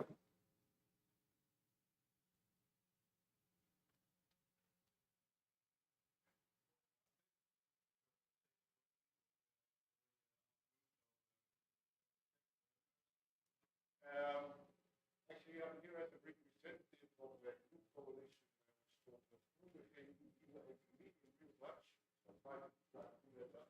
Lunchtime. Whoa, that's helpful. So to try to say that over lunchtime will help you practice that, because we are the panel in between you and lunch, or maybe online. It's between us and dinner in the Netherlands. Anyway, Groene Chemie, Nieuwe Economie. I will forward slightly. Is a new group actually in the Netherlands, which was established about 3 years ago, thinking about what does it take to bring us from fossil into new feedstocks for the chemical industry. What do we need to do there? How do we need to help to scale all this technology, which is not only technology, but it's also about legislative frameworks. It is about financing the system, because there is a lot of money involved in changing from where we are today. So there's a coalition which started in the Netherlands, and it's really a combination of all sorts of people involved. So financials are involved, regional development companies are involved, but also, of course, the chemical industry. Now, one of the initiatives actually was to come together with a group of people and a group of organizations to look at how do we get involved in the bio-based industry from a Dutch perspective, from a European perspective. And so we used the instrument which was called a growth fund in the Netherlands. It's a huge investment fund in the Netherlands. It was about 20 billion euros for 5 years, 5 consecutive. So it's 4 billion per year. And we came up with a proposal of roughly about 850 million euros in total for a period of 8 years, of which the subsidy part is about 340 million. Now, after a bit of hard work with this team, we got a green light to do that. And so as of next year, we will have, for the first phase, about 100 million available, which needs to be leveraged, of course, and co-financed by commercial parties. But there is quite a sum of money available to help it scale the industry. As I said, we worked with about 125 Dutch organizations, mainly, to get to this program. And it is not only about chemistry, by the way. So as a chemist by myself, I always have a tendency to think in molecules, but in this case, it's way beyond. So what the objective here of the BBC program, as we call it, bio-based circular, is to establish new, and this is a new word, not value chains, but actually value circles. And this is maybe what I want to also hope that you will will keep this in mind in the future. We want to create value circles because really, as a humanity, we should not create new value chains anymore, which end up and just burn everything. So that's why we involved in the program not only feedstock producers, we have chemistry and polymer producers involved, but also we have a lot of people in application spaces, and we're focusing on our efforts on building textiles and packaging, but again also closing the loop by having recycle companies involved. We also said if we use bio-based and we look at bio-based, then let's make maximum use of what nature is providing us, which is carbon as well as the oxygen. And so that's why the program is focused on carbohydrates and polyester materials. So not so much oils, etc., but we're looking at carbohydrates and polyesters. And by the way, one of the things we want to achieve is truly implementing that industry. So this is not so much about the low TRL levels, 1, 2, 3. This is really about establishing the next level, so getting from 4 maybe to 6 in this period of time, or even better, from 7 to 9. So really truly getting to implementation. What we did is, so we have a program which consists of all these elements, so bringing it from really to commercial scales. Yeah, we are looking at existing crops, so which is in the Netherlands, most of it is sugar beet based or grains. But we're also looking at waste streams, so it's about first generation, second generation, and third generation feedstocks, which we'll be looking at, but also again looking at how do we take this into products which people actually want. So because of one thing I think this industry to a certain extent hampers is that we may produce products which do not have the functionality, which are not produced at the right cost level, but also maybe, and even then I'm looking at it from a consumer perspective, may not have the looks as the traditional products have. So why should I buy something which is, and I'm going to say this a bit black and white, why do I buy something which is ugly compared to what is already out there? Yeah, so we need to help also, and that's why we also want to involve designers, for instance, to create just beautiful products. So things which hamper this industry, it's been mentioned already quite a bit. It's cost, quality, consistency, supply chain elements, etc. There is a big discussion about food versus whatever, fuel or in this case materials. And in the Netherlands we have, or in Europe, we have fairly scarce arable land, which is a bit different, I think, in Brazil. So yeah, what would we be looking for? The program, by the way, which we defined is fairly Dutch concentration right now. That's where we start. But in the longer run, we will definitely need international partners, much more than where we have today. It is also, we will have open calls which are not only open for Dutch companies or institutes, but will definitely also involve more international institutes. So you're welcome to look at it. And having said that, It's good that we start now because creating partnerships, creating the bonds, it just takes time. And it doesn't happen overnight. So I think it's good that we start here today. We'll be looking at, like I said, all the elements which are mentioned here. And so we hope that we can collaborate as much as possible. Because one thing I've learned, at least in this week, is this country has a lot of biomass, which I think is abundantly available. It has a slightly different way of looking at the world as we do, and which is a good thing. So I think there's a lot of complementarity which we can use.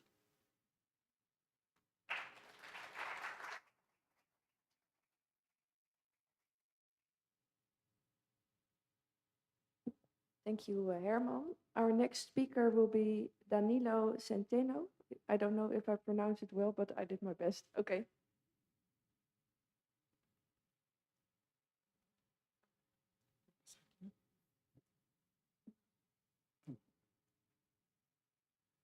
Good morning, everyone. First of all, I'd like to thank FAPESP for organizing this meeting and with NWO. And it's a great pleasure for me to be here to share part of the work we are doing in our lab at Federal University of ABC. Me, Danilo, together with my colleague, Professor Wagner Souza, are working mainly on plant metabolism there. And that's why, considering biorefineries, we are working on feedstock. So telling a bit more about UFABC, it's a much younger university than Twente and Eindhoven, if I speak right. It was founded in 2005 with a new concept where the students or undergrad or graduate students, they take some basic classes on science, technology, and humanities, which allows them to have a broader view and to work on the interface of different areas. So it's quite important considering that they are going to work on public or private institutions, and they need to solve problems that are involving normally more than one area of knowledge. So, but our main focus at UFABC, considering again the biorefineries, is on feedstock research, mainly increasing biomass production, improving biomass quality, or biomass characterization. I divided here in 3 sub-items, but they are somehow connected, and all the projects we are developing involve these three topics. So, but I want to call your attention for 2 main initiatives we have there in our labs. And both of them are classified, let's say, as a level 4 of technology readiness, and they are being developed in our laboratories there.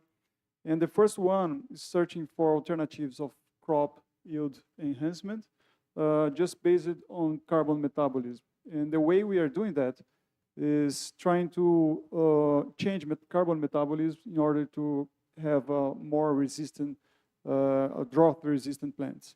So we are doing that with C4 photosynthetic metabolism species, especially a model species called Cetaria. And the reason why we choose at C4 plants is because it's very important for Brazil for biofuels. And well, to do that, we first investigate some extremophiles, which are organisms that are able to survive under harsh conditions. And once we understand their physiology and biochemistry behind these strategies, we can try to apply their mechanisms in plants. So, and the second initiative I want to tell you today is the genetic improvement of grasses for biofuel production. And in this case, when I say biofuel production, I say mainly second generation bioethanol. And for this purpose, we need to investigate some cell wall metabolism. And we searched for candidate genes for that might be able to affect the cell wall synthesis or degradation, and in order to have a better biomass for second generation ethanol production. So both of them, as I said, are being tested in model species. And one of the challenges, that's why one of the challenges we have here is to test the technology in crops.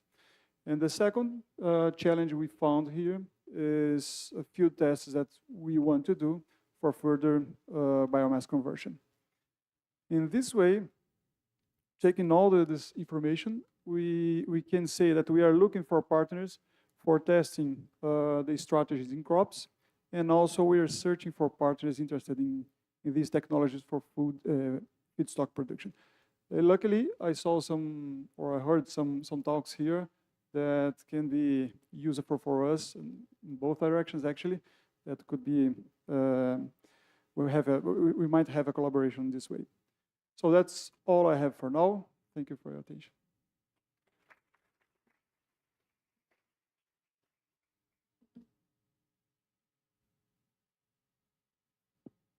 Thank you, Danilo. And our next speakers are Joyce Kashuk and Thomas van Haastrecht from Wageningen University and Research.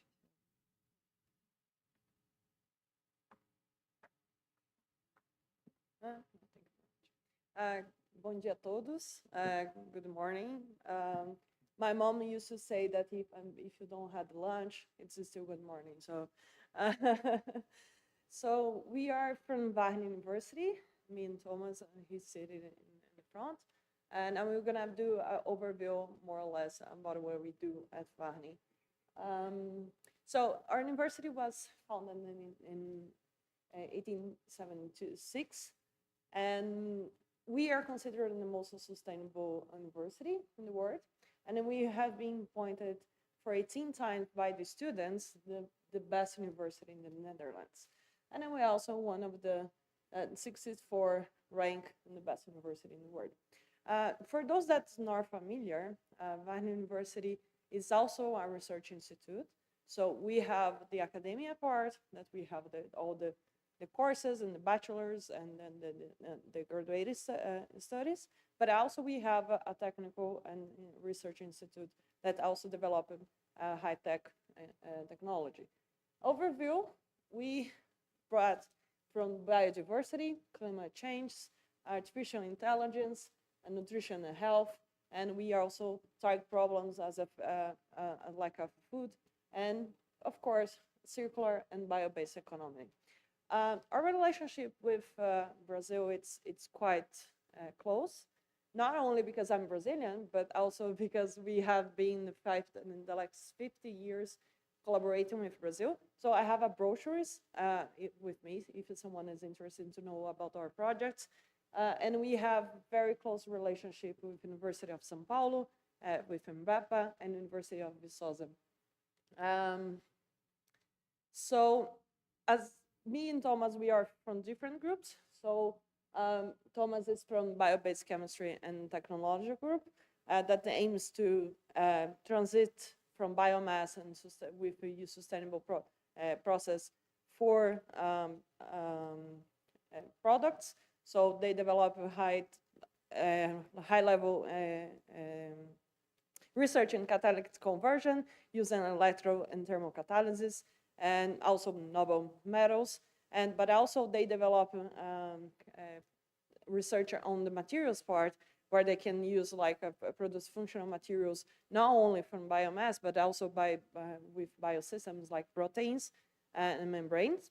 And also they develop research on multi-scale modeling using computational catalysis, process design, kinetics, diffusion, transport, mass, heat, and electrons.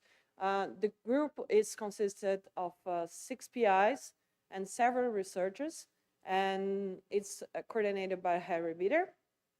And my group, my group is the Physical Chemistry and Soft Matter group. We are very multidisciplinary group. We go from biological systems, and we work with emotions, with interactions in surface. And mostly we do fundamental research, but I've been working with biomass products, biomass materials for applications. So the advantages of working on this group is because we can combine not only the fundamental research to understand what's the process is going on and how we can improve our productions of our materials, but also we can develop different types of materials reaching from films to membranes and fibers or nanobits. The main goal of my research is produce sustainable polymers, not only the building blocks as we are being discussing the past week as a biorefinery, but also focusing on nanolignin and nanocellulose and the valorization. The idea is to apply these materials for energy, for medical applications, and also drug delivery, nutrient deliveries in agriculture applications, and even in packagings. We are together in this run, so the idea of our groups is to interface, to improve our manpower, and to develop high-tech research. So we came to Brazil to looking for partnerships, not only from the research side, but also from universities. And as I mentioned, we had agreements with University of São Paulo, especially in Exalc, that we can collaborate with a student, like that they can have a double degree. So we are here to interact and have like not only the knowledge as a university, but also develop high-tech products and valorization of our biomass. Okay, thank you very much.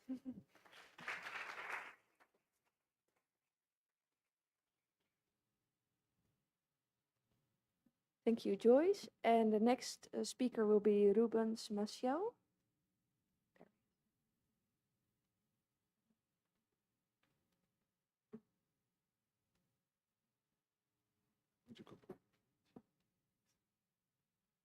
Good afternoon. Thanks very much for the invitation. I had a pleasure to meet you, most of you, in Campinas last Tuesday, people from Netherlands.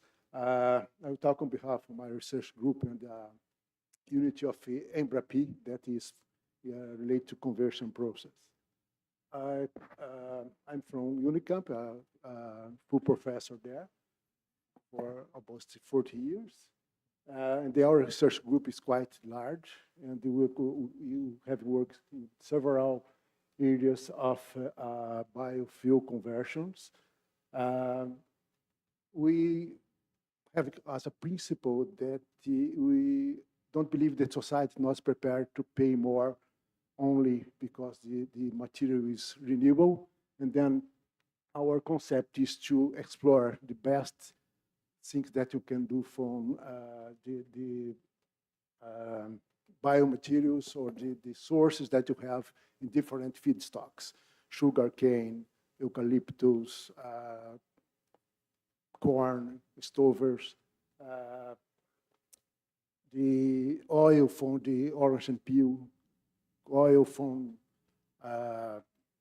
coffee, green coffee, for instance. And then we have several facilities that you can use to do this kind of evaluation, laboratories and the pilot plant scales facilities. And we have developed with several virtual environment tools that allow us to do the tech-economical and life cycle assessment and soft sensors for most of this bio-based process.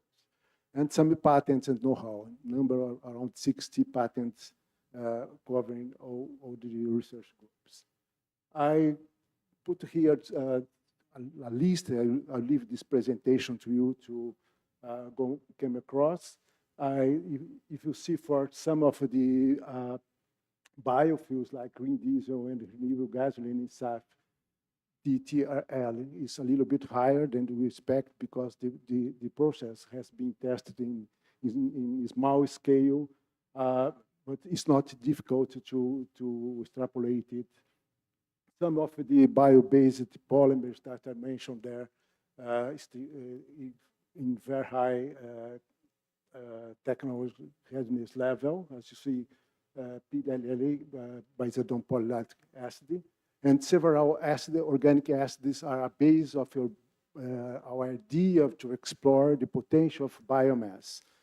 What I mean by that, several organic acids, including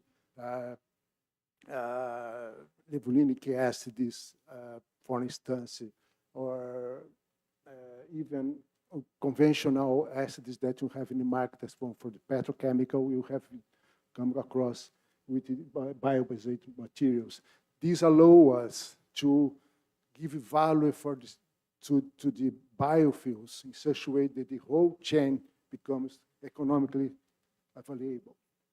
And what's more important technology challenge that we have nowadays is, in fact, to increase the technological level of some of the routes that I mentioned to you. And we have to put in mind that we have also to do the commercial readiness level. Some of the materials, we don't think that we need to repeat the petrochemical molecules, so we have new molecules to go.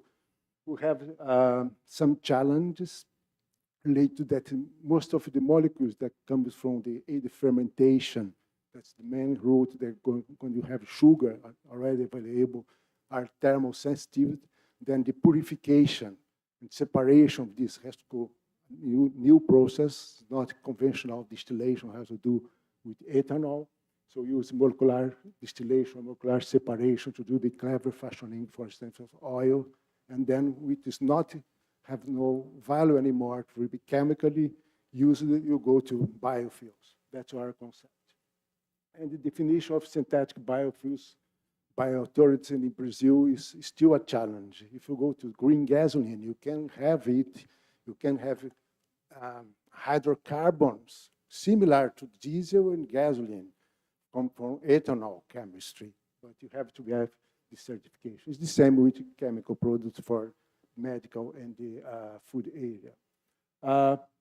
What you are looking for in general is for investment to including pilot and demo facilities, especially for SAF and green diesel, to increase even more, and the synthetic fuel, even more the TRL. The market development, that's for new bio-based products. That's what I mean by commercial readiness level. This is something that has to be together. We cannot use only the Brazilian market, but the European market. Strategic collaboration for long-term cooperation. Of course, partnership with institutions oriented to product and market development, and to foster technological development through joint support startups. Just two examples. One of them, you go to sugarcane to latch gas to polylactic, polylactic to new generation algae dressing. This is one innovation program of FAPESP that started. The company is called Biotech. And so you go from the sugarcane up to the end product. That's a new kind of dressing. The another one example is onboard generation of hydrogen. You feed your car with ethanol. All the petrol stations are available. And you do the reform inside the car. You do a micro-reactor system. And then you can either feed your fuel cell or the engine powered by hydrogen. That's a new idea. And then again, it's an innovation process from FAPESP. These are two ideas. There's 100 of these possible innovation process that can be together. How can we put this in the market? Okay.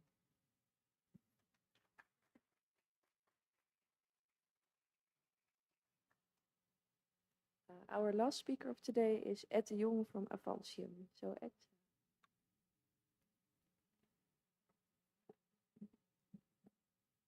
Yep. Thank you very much. Pleasure to be here. Maybe also the last one between the session and the lunch, so I will try to make it not too long. Yeah, let me go to the next slide. Yeah, so maybe. Yeah, so I'm speaking here about Avantium. I'm also partly about University of Amsterdam because our CTO is also a part-time professor at this university. So if there are interest for links with the University of Amsterdam, I mean, you can contact me and then I can forward your message to him. So we are a relatively young company since in existence of 2000 as a parallel catalyst and process testing company. That is also still one of our areas of expertise. We make also commercial testing apparatus what can be exported to, for example, Brazil. Over time, we have become really what we can call a renewable carbon company, both looking at making intermediates and products from biomass as well as CO2 conversion. Today, I will mainly focus on the biomass-based routes. So we are developing both intermediates and polymers, and we also really assess recyclability and biodegradability of our materials. Yeah, we have a lot of different partners. I will discuss that a little bit more in the next slide, so I skip that here. Yeah, so we develop really monomers as well as polymers, and yeah, we are always looking for value chains, both from the upside. I didn't say you that before, but I mean, we are our strategy is really licensing our technologies at commercial scale, and therefore first we build pilot plants, and then subsequently we establish commercial flagship plants, and then subsequently, I mean, it can be rolled out at scale. And I think it has been managed already a couple of times before. I mean, Brazil is a very interesting country because both the availability of the biomass as well as the the technology and business maturity which you can find here. So we think that licensing our technologies in Brazil is a very promising business case. What are we looking into? I mean, that is basically sugars. So the production of sugars, the availability of sugars. Depending on our process, we have preference for different kind of sugars. So, for example, for our FDCA, we have a preference for fructose, what is part of the sucrose molecule. For our glycols, we are looking more to the C6 sugars, but we can also, like glucose, but we can also use C5 there. So it really depends a bit on the process, where the preference is. But I think all those sugars are available here.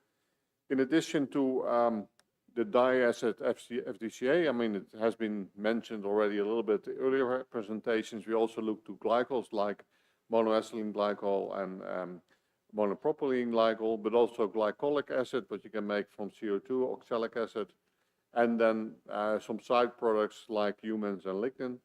But other side products, what was mentioned just in the lecture before, I mean, livolinic acid is also one of our side products. So we are also interested in valorizing that one. This is a very busy slide, but I mean, it gives you some idea of how we're working. We, oh, it was not working, the pointer. So we have R&D collaborations. In general, our development starts there, and that can be Dutch, European, but also worldwide. The preference project is an example where we have basically parties all along the value chain, and the goal of this project is really to build the first commercial FDCA plant, what is now almost finalized and will be starting up in Q1 of next year. We also have other projects like Rebiolution, where we look at PBAF, so the replacement, the bio-based replacement of PBAT, for example, for mulching films and those kind of things. What is just as important is to really get the whole value chain involved, and certainly, I mean, with FDCA and the polymer PEF, I mean, we're talking about a new polymer, so you have to prove all along the value chain that your polymer is really functioning as promised.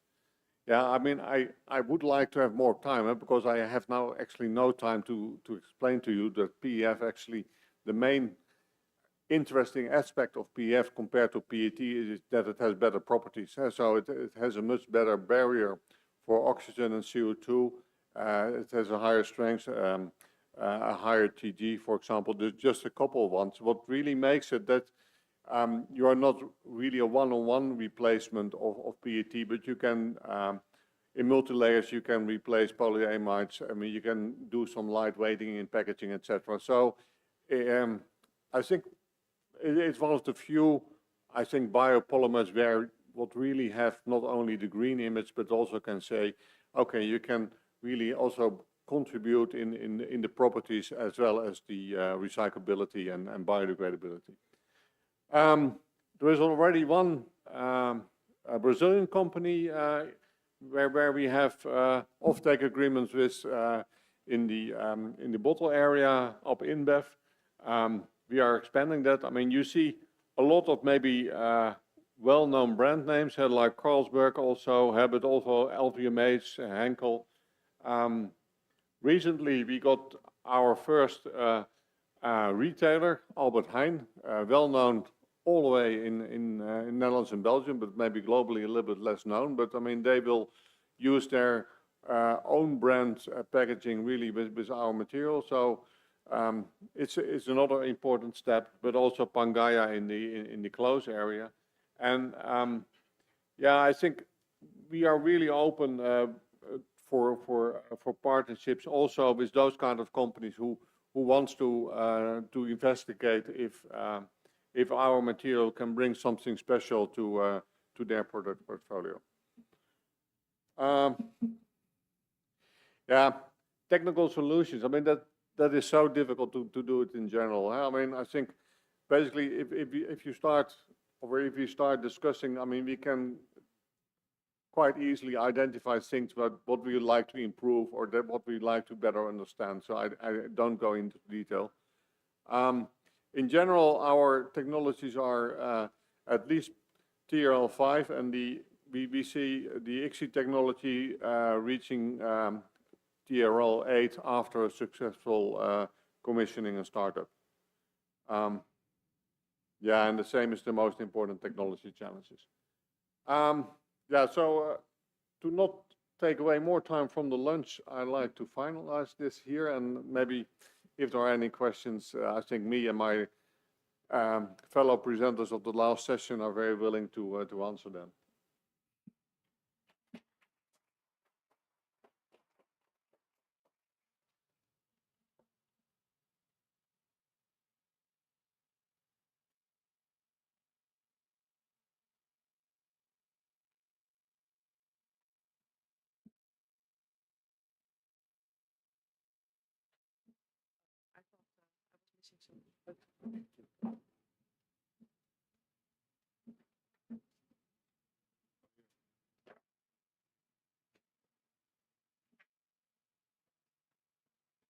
So thank you for your presentations. Because of the time and everyone is hungry, I think, including me, we have time for, I think, 1 or 2 questions, depending on how long it takes. So who has a question for our speakers?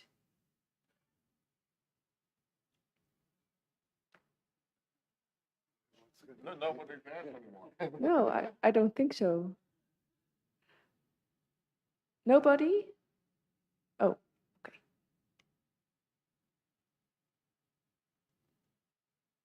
Professor Danilo, good morning. This is Paulo Pavan.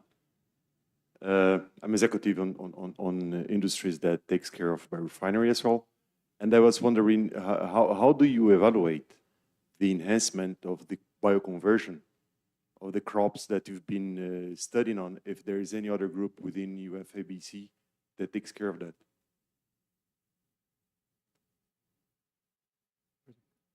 Can you hear me now? Okay. So you mean the evaluation of the conversion, you mean? Yeah, that's a good point. What we do at the moment is to work with partners, partially at the UFABC and partially outside. And we check mainly, in this case, for ethanol production, the saccharification of the products we have. Yeah. So that's basically what we do in this way. We have many other ways to evaluate in terms of biomass accumulation and so the quality somehow, but mainly we are doing on this way.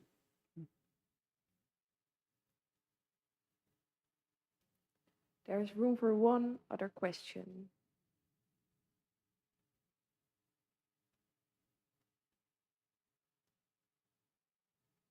Well, I think everybody has had enough. I would like to invite Paulo Shore just to finalize this morning.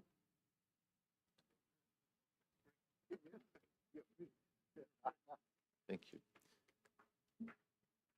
Maybe during lunch.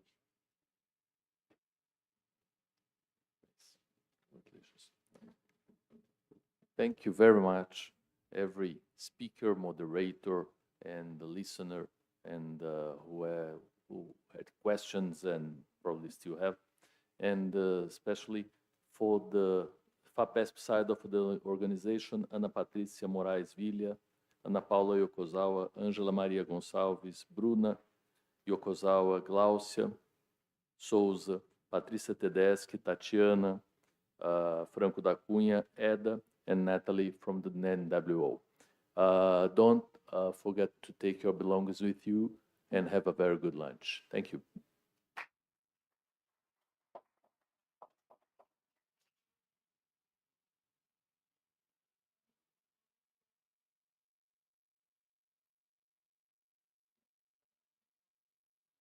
One spontaneous announcement, so we will have lunch, and if people wants to, of course, you would like to network, Tatiana told me that there is a room here also at the back, so if you would like to talk on a table with somebody to more details, you can use also that room after lunch or something.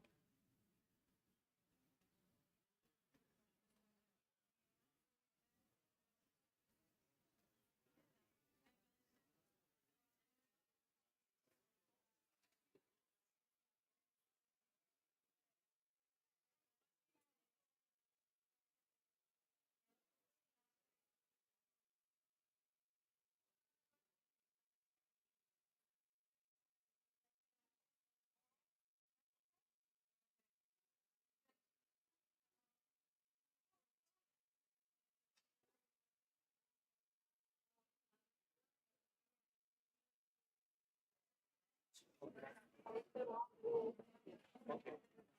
So I can leave.